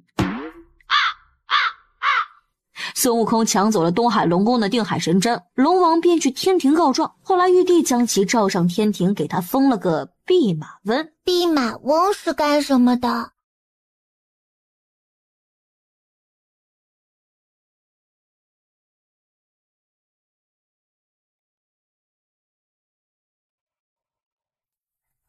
走，西西，小柔儿，我们再上一层楼了。娘亲，哥哥还没有讲完呢。猪八戒娶到媳妇儿了吗？没有哦。为什么呀？让哥哥给你解释。猪八戒的法号叫悟能，为观音所赐，佛门中人有清规戒律，娶亲视为犯戒，所以猪八戒是注定无法娶妻的，懂了吗，妹妹？我不懂。猪八戒是个好妖怪，他在高老庄耕田种地，很勤快，没有做坏事，为什么不让他娶媳妇儿？猪八戒以前是天庭的天蓬元帅，他是犯了错，才被贬下凡来成了猪妖。他想回归神坛，就需要与唐三藏一同去西天取经，经历998世一难，才能成为神仙。小柔儿，想要成功是要付出代价的。阿弥陀佛，施主请，这里有一本心经，若是施主能够一字不漏地将一切的内容补齐，便算通过此关考验。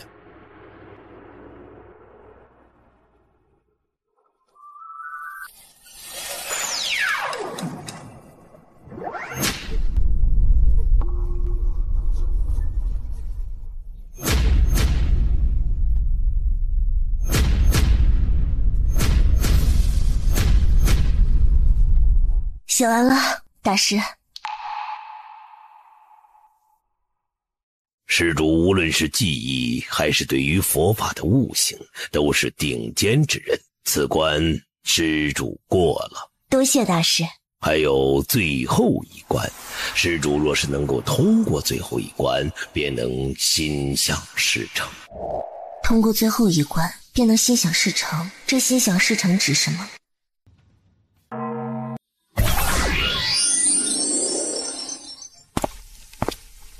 我们出来了。我们呀，这是在佛祖的手上。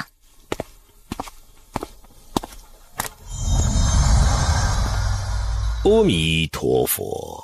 方丈，施主佛缘深厚，在你之前还有5人结伴而来，同样是为了看大佛脚下的刻痕，他们想要硬闯，却被佛身阵法所伤。这大佛竟然还有阵法，他根本没有看出来。他们5人在你之前进入偏殿，可惜他们与佛无缘，现在还未从中走出来。谁说我们与佛法无缘？我们现在不是也走出来了吗？怎么是你？你来这里做什么？这里是你这个土包子能来的地方吗？说话放客气点，你如果忘了之前我对你说的话，我可以不介意再提醒你一遍。你小牙，方丈在此不得大声喧哗，以要事为警。方丈，我们已经走到了这里，是否通过了考验？几位施主贪嗔痴3根不善，6根不净，与我佛无缘。什么有缘无缘？还不是你这个老秃驴想怎么说就怎么说。不得无礼。众位施主3关1关未过，的确与我佛无缘，还请离去吧。5个人1关都没有过，好丢人，还没有我娘亲厉害。臭丫头，再说一句，我撕烂你的嘴。看来你受的教训还不够，不用心急，很快就是你的死期。我要杀了你！你来啊，手下败将，该死的贱人！为何方丈说我等第1关都未过？第1关，扫地僧问我等为何而来，我们回答为佛脚刻印而来。如果没有猜错的话，此关考验的是我等诚实与否，我们并未说谎，这关就应该过了吧？非也，非也，你们是未说谎，但是你们不够坦诚，而这一关考验的便是诸位施主是否坦诚。这位姑娘便很坦诚，所以这一关她过了，你们未过。你怎么知道我们不够坦诚？你又怎么知道这个女人她没有撒谎？5位施主为何而来？难道你们心中没有数吗？小嗣屹立多年，与佛像融为一体，佛祖能知你心中所想，老衲也能。哼，谁信你的鬼话？那你倒是说说，我们到底为何而来？女施主戾气太重，有杀身之祸呀！放屁！你这老秃驴竟然敢咒我！方丈既然知道我们是为何而来，不妨说出来，我们到底是为了什么，也好让我们输个心服口服。你们为龙脉而来，坦诚与否，施主偏要老衲点出。用世俗一句话来讲，这就叫做死鸭子嘴硬。被揭穿就想要杀人灭口，你们可真是有出息啊！是你们自己逼着方丈说出你们的目的，说出了你们却翻脸。我活了这么多年，还没见过比你们还不要脸的人。既然你们知道了龙脉，那你们都得死。几位施主就是杀了老衲，也不会得到龙脉。你的意思是，你知道龙脉在哪儿？阿弥陀佛。方丈，方才是我等无礼，我等给您道歉。出家人慈悲为怀，相信方丈不会与我等一般计较。就算这关未过，后面的2关过了，应该也算过关了吧？3局2胜，你当是玩游戏呢？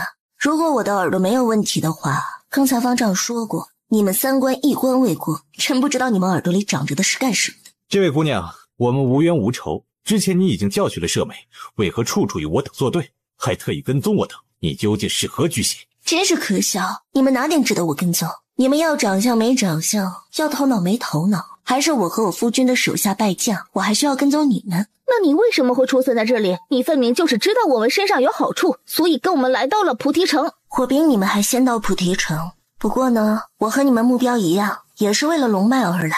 我这个人啊，就比较坦诚了，从来不遮遮掩掩，不像你们连真话都不敢说出口。什么？你知道龙脉？你们能知道，我为什么不能知道？都是为了龙脉而来，至于我们能不能先找到龙脉，那就各凭本事了。哼，好一个各凭本事！龙脉这种东西，你就算是得了，你也保不住。若是识相些，本尊可以不与你计较。是吗？那不妨试试，看我保不保得住。我看她就是敬酒不吃吃罚酒，少跟她废话。这种女人连活着的资格都不配拥有。这些话原封不动的还给你，我看你还是被打得轻了。你看你表妹多安静啊，舌头拔过才知道有些话该说，有些话不该说。你狗胆包天！本小姐是懒得与你多费口舌，因为你在本小姐眼里已经是个死人了。方丈，我已经通过了前面3关，那我听之前几位大师的话，好像还有最后1关才算通过考验，是吗？施主，你已经通过了全部考验。全部？只有3关？非也，一共4关。第1关为坦诚，第2关为心魔，第3关为佛性，而第4关则是老衲这一关。可是方丈还未出题，怎么这关便过了？第4关在于老衲，老衲认可施主，施主便是通过考验之人，也是数万年来唯一通过考验之人。那就多谢方丈。慢着，你这分明就是偏袒他，你连考验都没有出，就让他过了关，故意弄出这些考验出来，不过是为了敷衍我们这些人罢了。我们不服。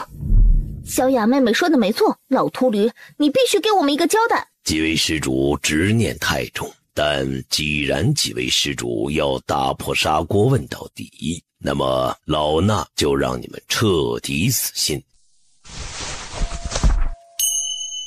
方丈，这是老衲之所以认可你，除了因为你佛性深重，还有一个原因，那便是这尊大佛与施主你有渊源。我与此佛有渊源，这是何意？难道莫不成这尊大佛与冥王爹爹有关系？大日如来佛祖石像双目闭合，你们之中若是有人能让佛祖睁开双目，老夫便将龙脉的下落告知谁。老秃驴，这石像本来就是雕刻成闭眼的模样，你让他睁眼试试？老衲自是不能，但是与龙脉有缘者必定能让佛祖睁眼。把他眼睛挖了，不就是睁开眼睛了？对，我们上去把佛像的眼睛凿开，这样在任何人眼里都是佛祖睁眼了。阿弥陀佛。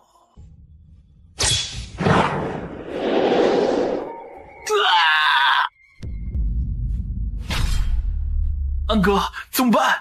这佛祖动不得。方丈，你刚才说这位姑娘与佛有缘，意思是她能让佛像睁眼？一切冥冥中自有天意。哼，我才不信这鬼话。什么这狗屁缘分天意，不过是你这老秃驴敷衍我们的借口而已。我就不信了，他还能真的让佛像睁开眼睛不成？佛门重地，你一口一个老秃驴，真是没家教没礼貌。我们得不到龙脉，你也别想得到。不见黄河心不死，那我就让你们看看什么是实力。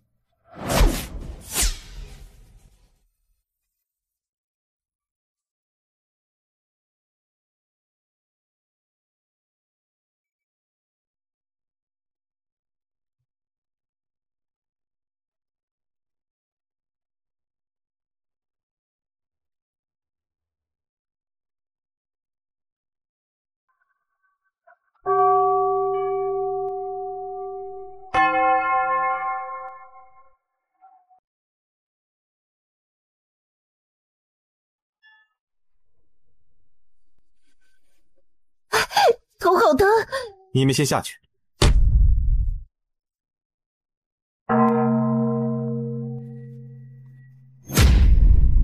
睁眼了，佛祖睁眼了！快看，佛祖真的显灵了！怎么可能？什么狗屁佛祖，一定是那群秃驴弄出来的障眼法！姑娘，你不能对佛祖不敬啊！佛祖将一切看在眼底，你们说的话，佛祖都听得见。多管闲事，滚！什么人？多谢尊上，造业太深的人呐，很难有好下场。两位姑娘，自求多福吧。传说圣姑降临，佛祖睁眼，我们菩提城啊，要有福了。是圣姑让佛祖睁眼，佛祖普照众生，就是不知道是哪一位圣姑，我们好拜上一拜。你们别搞错了，那个女人有子有女有夫君，可不是你们口中的圣姑。谁说有夫君的子女就不能做圣姑的？真是可笑至极。佛祖的指令自有深意，早在数万年之前就预示着今天的到来。你这恶毒的小姑娘，还是别说话惹人不高兴了。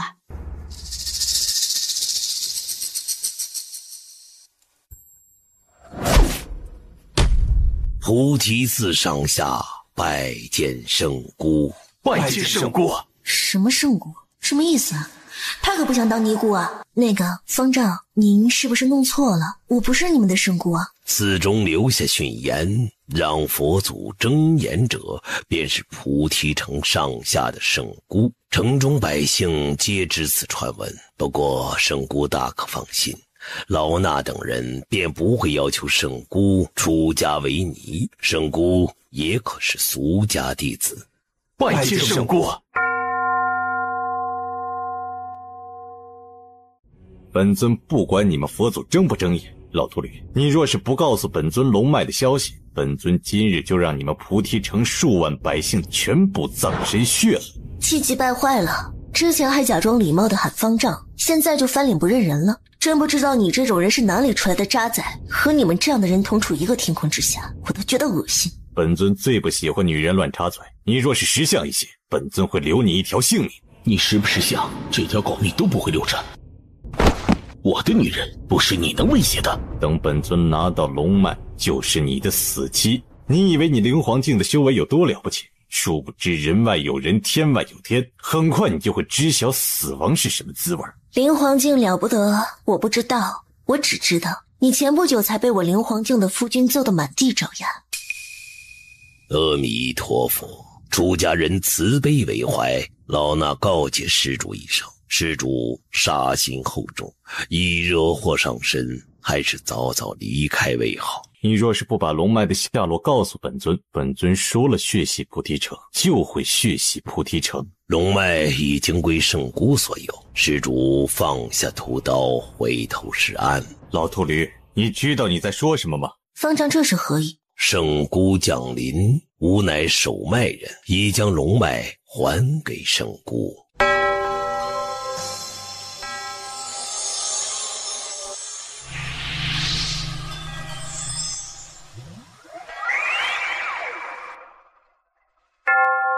原来龙脉分成了上万份，藏于百姓佛像之中，难怪为夫没有找到龙脉所在，也难怪龙脉能够在这个低阶大陆存在了这么多年，不被发现。是啊，说不定是他当年的手笔。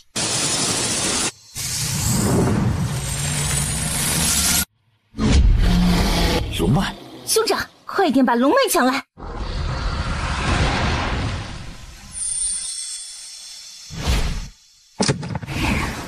这个黑匣子你从哪里得到的？你想知道这黑匣子从何而来？你觉得你有命听吗？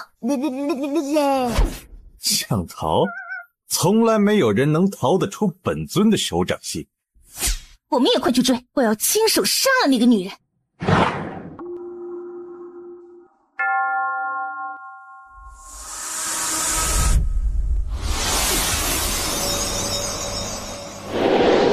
哈哈哈哈哈！两只蝼蚁，你们不用再做无谓的挣扎了，交出龙脉和黑匣子，本尊让你们自己选择死法。不要和他们废话，直接将他们打得魂飞魄散。龙脉和黑匣子就是我们的了。没有想到我们竟然有这般高的修为吧，土包子！到了这个时候，还在这里强装镇定，在我们的眼里，你们就是跳梁小丑。我们乃是仙界降临到这些低等世界的大罗金仙，表哥更加强大，只差一步就是仙帝级别的人物。你们能死在我们的手里，是你们天大的荣幸。哇，你们居然是来自仙界的人，我好害怕呀！我现在就杀了你的儿女，看你还笑不笑得出来。爹爹娘亲，我来会会这个大罗金仙。去吧。认个毛头小子跟姑奶奶打，你们真是好父母啊！那姑奶奶就将那大下巴块，让你亲眼看看你们的宝贝儿子是如何惨死的。仙气，九品仙气，凭你这个小屁孩也配拥有仙气？哈哈，真是可笑之极啊！真邪？怎么可能？你们居然也是仙界的人，难怪你们不惧怕吾等，原来是有所依仗。就算是仙界来人又如何？兄长可是仙尊境界，这个戴面具不敢露出真容的男人，绝对不是仙尊。仙界可没有这号人物，今天你们一家人是必死无疑。姑奶奶倒是小看了你们一家人，没想到你这小屁孩也是天才。不过再天才的人也会死在我的手下。我刚才没有用全力，只要我用全力，立即就能将你大卸八块。是吗？好巧，我也没有用全力。姑奶奶要让你剧毒攻心，惨死当场。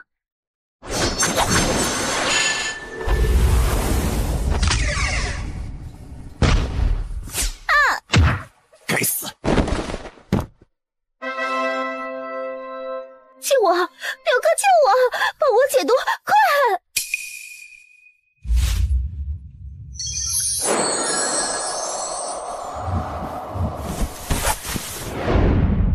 表哥，杀了他们！刚才这个小屁孩不过是趁我不注意，用了时间法则才能伤到我。西西的修为若是再高些，就不是让他受伤这么简单。闭嘴，滚到后面去！连一个小孩都对付不了，没出息！本尊小看了你们一家人，但也仅仅是让本尊高看了你们一眼罢了。你们临死前，本尊施舍地告诉你们本尊的身份，让你们做个明白鬼。你们就算不说，我也知道你们的身份。你算什么东西，也配知道我们的身份？赫连雅，你嘴巴还这么毒，看来之前的舌头白拔了。你们是什么人？赫连安，我们的身份你还不配知道。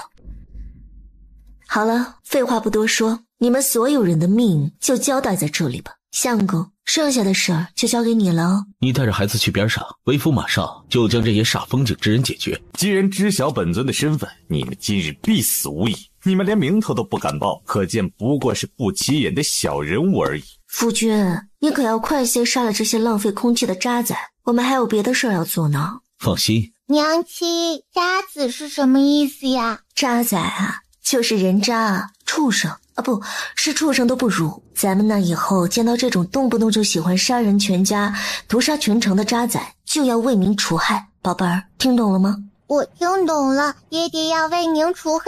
兄长，我要让他们魂飞魄散，永世不得超生。好，为兄就让他们永世不得超生。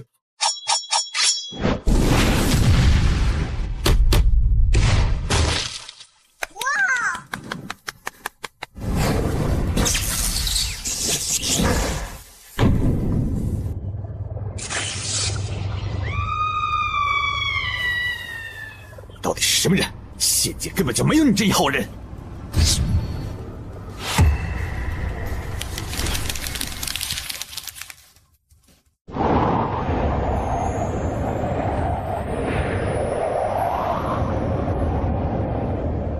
皇叔，你之前搜了赫连安的魂，发现了什么？他可有将关于龙脉的事回禀到赫连家族那里？赫连安此人贪功，赫连家主曾许诺过他，龙脉找到送回赫连家族之后，会将龙脉上的一处宝地送给他做洞府，并给了诸多好处。是以在找到龙脉线索在乾隆大陆之后，他未曾将消息透露给赫连家族，担心其家主派来其他人与他抢功，并勒令其余几人也不许与上界联系。这么说来，我们不用担心赫连家族找到小3000世界，找到乾隆大陆了。那就太好了，我还担心赫连家族的人会找到菩提城，并迁怒于他们。我们将他们引到其他小世界，他们只会在那个小世界寻找他们的死因，不会找到乾隆大陆来。啊，对了，皇叔，赫连安他们是怎么找到乾隆大陆的菩提寺来的？线索是什么？是冥王的一把剑。啊，冥王爹爹的剑？什么剑？这是冥王爹爹的剑吗？据说是冥王早期的剑，品阶不高，但他很喜欢，一直贴身不离。这把剑偶尔被赫连安所得，剑上的龙形刻纹被赫连安画成了一幅地图，所以赫连安找到乾隆大陆。不过是一张地图，他怎么认定会有龙脉？是因为这把剑名为龙脉。这把剑叫龙脉？对，就叫龙脉。为夫曾经见过它佩戴在冥王的身上，的确是片刻不离。世人都知此剑比轮回镜还受冥王喜爱，却不知原因。后来冥王陨落，此剑也不知踪影，偶然被赫连安所得。赫连安认为冥王的剑定有玄妙之处，后来画出了地图，地图上的地址指向了苍蓝小世界中的四方大陆。他们在四方大陆中找到了冥王留下来的线索。什么线索？一座传承了几十万年的古塔，古塔的最上层指明了乾隆大陆菩提城佛像。所以赫连安他们就找来了菩提城。那我们去古塔那里，看能不能找办法把冥王爹爹曾经留下的线索抹除掉，免得被赫连家族的人顺藤摸瓜。不用了，双儿。赫连安已经将古塔毁了。存在了几十万年的古塔就这样被赫连安毁了，那里面有冥王爹爹留下的痕迹啊！赫连家族的人行事就是这般激进，不过双儿不必伤心，我们得到了冥王的剑，不是吗？皇叔说的对，我们拿到了冥王爹爹的剑，这把剑我会好好保存着，这是他为数不多的遗物了。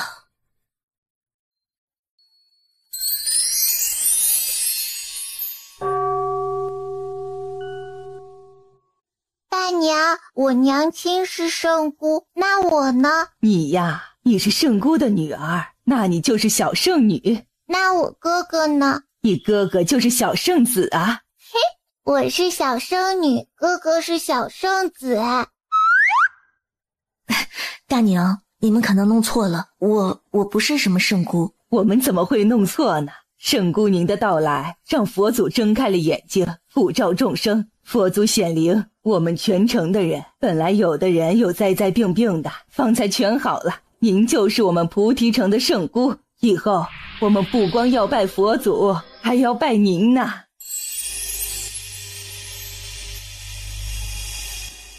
这应该是龙脉的出现，让他们的病好了，但是他们算在了我的身上，给了我功德之力。龙脉本来就是冥王藏在这菩提城中，没有龙脉，他们的病不会好。把冥王的功劳算在他女儿身上，不是很正常吗？好吧，这也是个理由，倒也说得过去。阿弥陀佛，圣姑回来了。方丈，你怎么知道我们会回来？圣姑心地善良，心系苍生，回来是意料之中的事。吾等守脉人已经完成了传承数万年的任务，从此之后一心向佛。在此之前，老衲有遗物要交给圣姑。还有东西要给我？还请圣姑跟老衲来，其余的施主请留步。这是佛门心经吗？非也，此乃鬼修顶尖秘法，圣姑将其改为上古文字，便能知晓其秘法奥妙。顶尖鬼修秘法？此秘法中含轮回奥秘，圣姑若是能够参悟，重建地府指日可待。这个秘法之中竟然蕴含了轮回的奥秘，若我真能窥到轮回的奥秘，将来就能领悟轮回法则。诚如方丈所说，那时候就能够想办法重建地府，完成冥王爹爹的夙愿。我有一事不明，还望方丈能够解惑。圣姑请说。我这圣姑身份是不是还有其他深意？圣姑聪慧，然其中深意，有朝一日圣姑自会理会。看来方丈这是天机不可泄露了。然也。这是几百年前掉落至菩提城的一块碎片，老衲认为圣姑可能用得上。还有东西要给我？什么碎片？铜镜碎片，这是轮回镜的碎片。多谢方丈，这块碎片对我而言很是重要。圣姑看完此秘法，便可将刻痕毁掉。从今往后，本寺再无禁地。什么？安儿魂灯灭了？家主，您可一定要为安儿做主。安儿是为了家族才落得魂飞魄散的下场。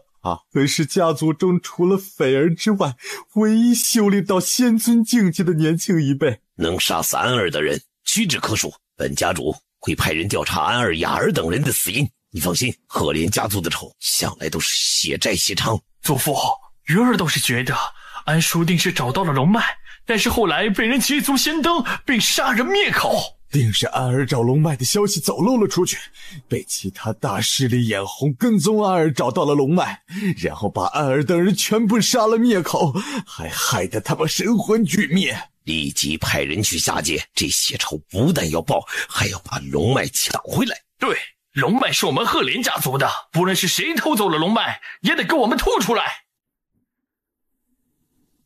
祖父，杀死安叔之日，修为必在安叔之上，且在下界动了修为，必然会遭到天道察觉，传到仙界。我们必须立刻派人去查，看看有谁在这个时候动静最大。鱼儿说的不错，若是有谁被强行传回了仙界，必定就是此人杀了安儿等人。如果杀了安儿他们，对方立即回到仙界，我们岂不是找不到人呢？不可能找不到人，来回仙界必会留下蛛丝马迹。远翰，你放心，安儿的仇我们必然会报，没有人能够杀死我赫连家族的人，还能全身而退。多谢家主，安儿神魂俱灭，不知身陨何处。我欲亲自下界，将事情的经过查个水落石出。冥王的剑上有地图，只要根据地图所示，就能找到安叔去过的地方。对了，冥王的那把剑呢？安儿将此剑带到了下界，此时恐怕已经落入了奸人之手。不过好在剑上的地图已经被拓印了下来。地图在就好，冥王那把剑本家主看了，没有半点奇特之处。远翰，你既然想去查，那就去吧。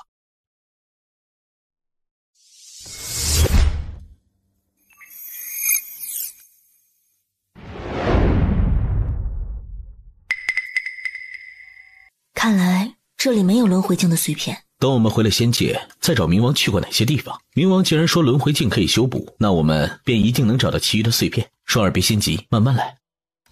我不急，修补轮回镜非一日之功，就算我们找齐了所有的碎片，也还是要找能修补超神器的人呢。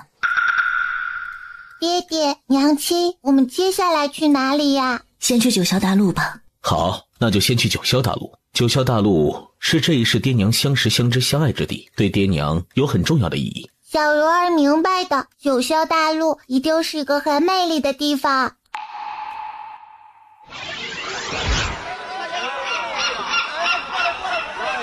先去哪？先去侯府吧，也不知道侯府还在不在。摄政王，真的是摄政王，他身旁好像是木无双。天哪，木无双怎么好像比以前更好看了？他们的孩子竟然都这么大了。听说他们去了高阶大陆，他们怎么回来了？王氏，前尘往事归云烟。王氏，你若真心悔过，我帮你一次。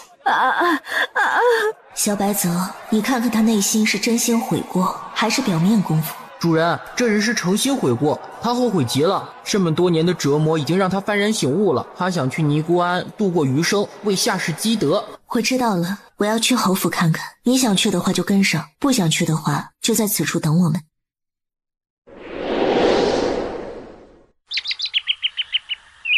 西门庭倒是仗义，把侯府留着没有动。我敢肯定，皇叔你以前的摄政王府肯定也留着的。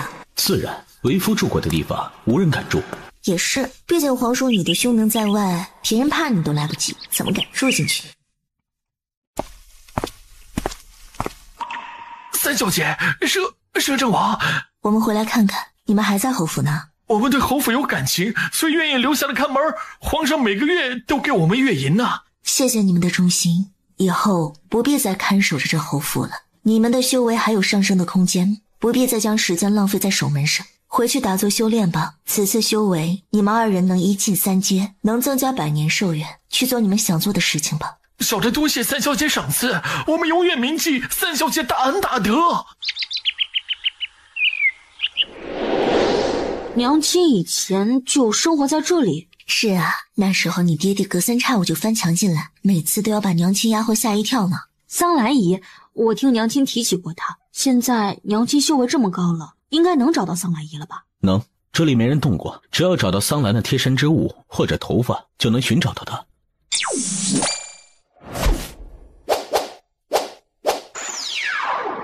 找到了，桑兰就在20里地之外。那我们待会儿去找桑兰姨。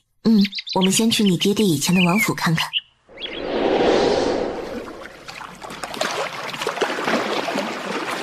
这里啊，是娘以前借住在王府的时候所住的院子。当初你们爹爹才认识我，就给我王府里最好的院子住呢。娘亲为什么要借住在爹爹家里？因为娘亲那个时候啊，孤立无援，需要找个人抱大腿啊，所以找到了你们的爹爹。所以娘亲就嫁给了爹爹，生下了哥哥，然后生下了小柔啊，对不对？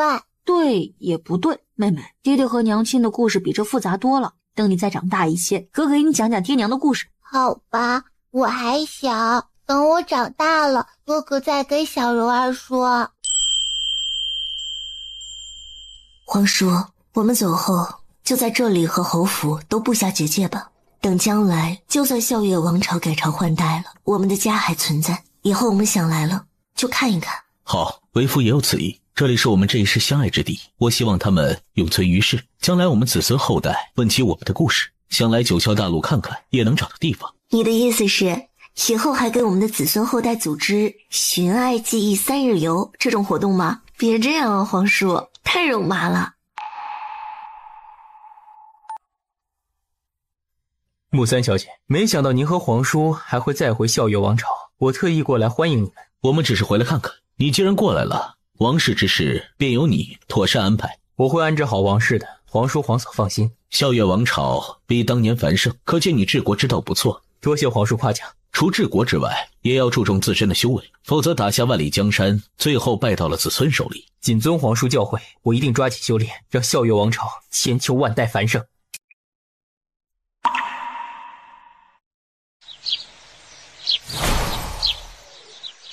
到了。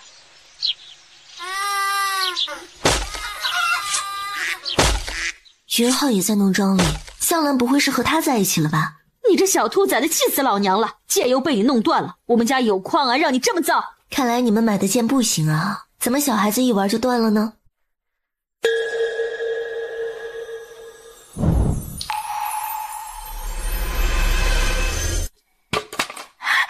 小姐，小姐，真的是您啊！小姐，桑兰想死你了。小姐，你终于想起桑兰了，你终于回来看看桑兰了。桑兰好想您呐。小姐，这是我和云浩那不成器的儿子，他叫云瞻，今年5岁了。Hello。没礼貌，快喊小姐。喊什么小姐？桑兰，你早就不是丫鬟了，你儿子喊我一声姨姨就行。姨姨。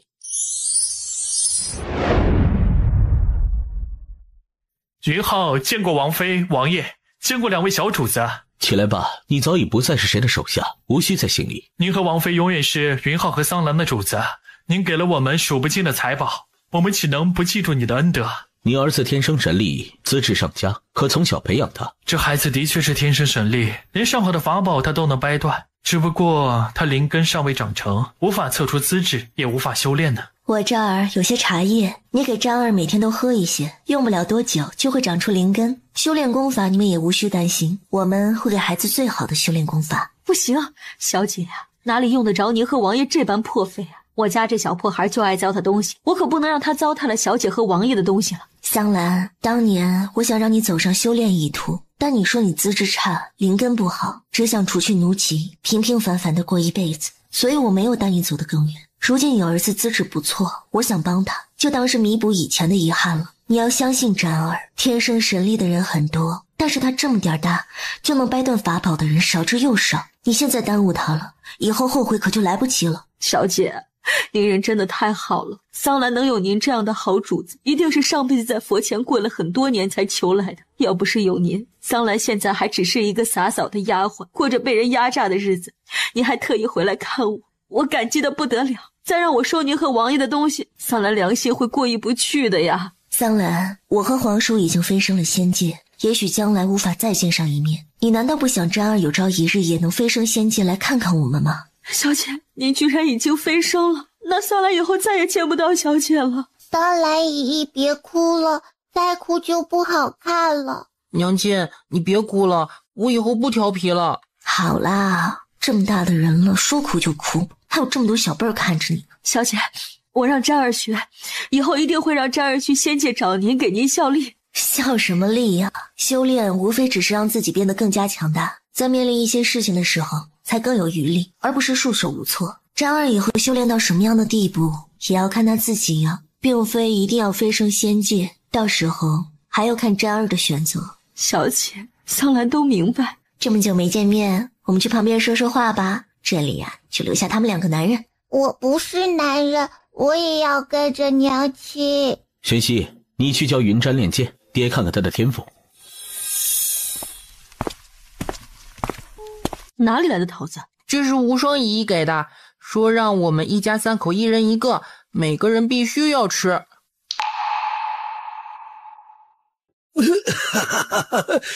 我听说无双回来了，真的是无双啊！无双，你可算回来看看我们了，我们好想你啊！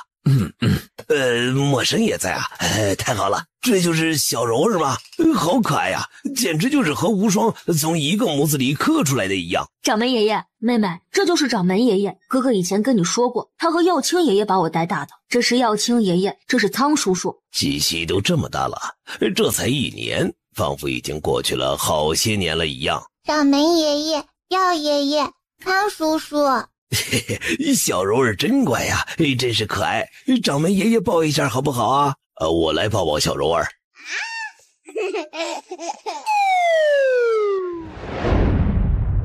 无双，你的洞府我一直给你们留着的，铃铛儿每天都会打扫，你们就在这里多住些时日，再回仙界吧。我们不会在苍冥大陆待太长的时间。师父不必失落，您修为上升很快，再过几年定能飞升，到时候我们仙界再见也是一样。我的资质说不上太好，本来以为早就止步于仙尊境了，没想到能有今日的修为。这和无双你分不开关系，没有你就没有今日的青云剑宗，也没有今日的我，而且也多亏了莫深，他派了人下来，给我和耀清他们都给了一些仙丹和一些资源，到时能让我们成功飞升仙界。师父，您资质不算差，就是以前太懒了。我和西西他们会在仙界等您和耀清师叔。苍阳师弟应该也快飞升了吧？还要多谢少帝的资源，否则我也不会进阶这般迅速。到时候我们就在仙界见。不过仙界并不如你们想象中的美好，一样也是强者为尊，实力很重要。到了仙界之后，你们先要去敖前辈那边耐心修炼一段时，有一定的自保能力之后，才能在仙界行走。无双，你放心，莫深派的人早已经跟我们说过了仙界的情况，反而是你和莫深，不是在仙界有仇人吗？现在的情况如何？我们很好，你们不用担心。我和莫深此次来是有一件要事要办，你们还记得赫连家族吧？怎么提起赫连家族了？赫连家族虽然已经被我们灭了满门，但是在仙界还有一个赫连家族。什么？你说的这个仙界的赫连家族不会和我们苍冥大陆的赫连家族是同一家吧？没错，就是同一家。下界的赫连家族从前有个家主飞升到了仙界，被人尊称为万寿老祖。万寿老祖到了仙界之后开枝散叶，之后有赫连家族的人飞升，他们依附于万寿老祖，帮助他在仙界打出了很大的势力。成仙桥断裂之后，赫连家族包括小3000大陆的所有人都无法飞升了。是以10几万年来，上界的赫连家族与下界的赫连家族断了联系。以前那个赫连渊你还记得吧？他其实是上界赫连家主孙子的重生转世，他本是为了领悟轮回之道才重新转世为人，本来只差数年就能够飞升回归仙界，不过被我们杀了个神魂俱灭，直接凉透了。你还笑你无双，到时候仙界的赫连家族要是知道你和莫深杀了赫连渊，还灭了他们在下界的家族冕门，恐怕会出动半个赫连家族来找你们报仇啊！师父，你们不用担心，我们下来就是处理这件事的。我告诉你们这件事，是想让你们心里有个数而已。这怎么处理呀？赫连家族在我们大陆赫赫有名，又不是什么小宗小派，他们以前可是超级大家族之一啊。仙界的赫连家族一来我们苍冥大陆，稍微一打听就能知道，以前有个赫连家族，还有个人叫做赫连渊。再联系到赫连渊的死，不就轻而易举地发现他们的仇人就是你们吗？是啊，你也说了，万寿老祖还活着，他若是心血来潮，派人来苍冥大陆看一看，不是就什么都知道了。我们来就是来让赫连家族的人发现不了我们的苍冥大陆的。本来他们是打算将大家转移到安全的地方，或者化整为零。不过这个很难，一个大陆的契机岂是能说掩盖就掩盖的。后来他们转念一想，成仙桥是仙界与下界联系的桥梁，如果在成仙桥上想办法，会不会能够掩盖苍冥大陆上的契机呢？这样的确是个办法，但是这个阵法恐怕很难吧？这阵法虽然难，但是皇叔能够办到。到时候移动大陆时，整个大陆都会感受到失重点。我提前告知你们一声，让你们有个心理准备。好，你们有应对的办法就好。不过等你们回了仙界，也要注意啊，不要和赫连家族的人对上了。还有无双，你召唤师的能力也不能暴露。师傅，放心吧，我还要在仙界等你们飞升上去呢。对了，无双，我们扩大宗门的时候，在地底深处挖出了一样东西，但我们都打不开。我拿出来给你和陌生看看吧。这是蟠桃树雕刻而成的木盒。没错，就是蟠桃树，我一眼就能看到上面属于蟠桃圣树的奇迹。这竟然是蟠桃树做成的木盒，这也太奢侈了吧？是啊，这有可能是西王母之物。师傅，这木盒是哪里发现的？就在千尺湖旁边的地底深处被弟子挖到。走，我带你们去看看吧。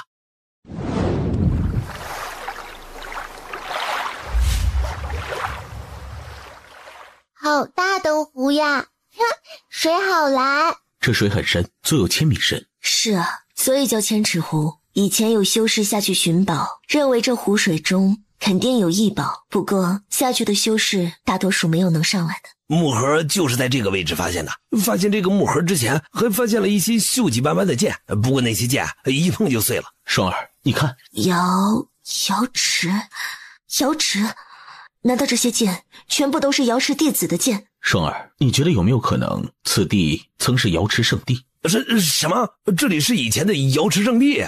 应该没错了，但想要更加准备的确定，可能还需要去周围看看，还有没有以前瑶池弟子留下的东西。无双，这件事你不用操心，我这就安排弟子围着千池湖去挖，如果有东西，很快就能挖出来。好，那我们先打开这个木盒吧，看看里面有什么。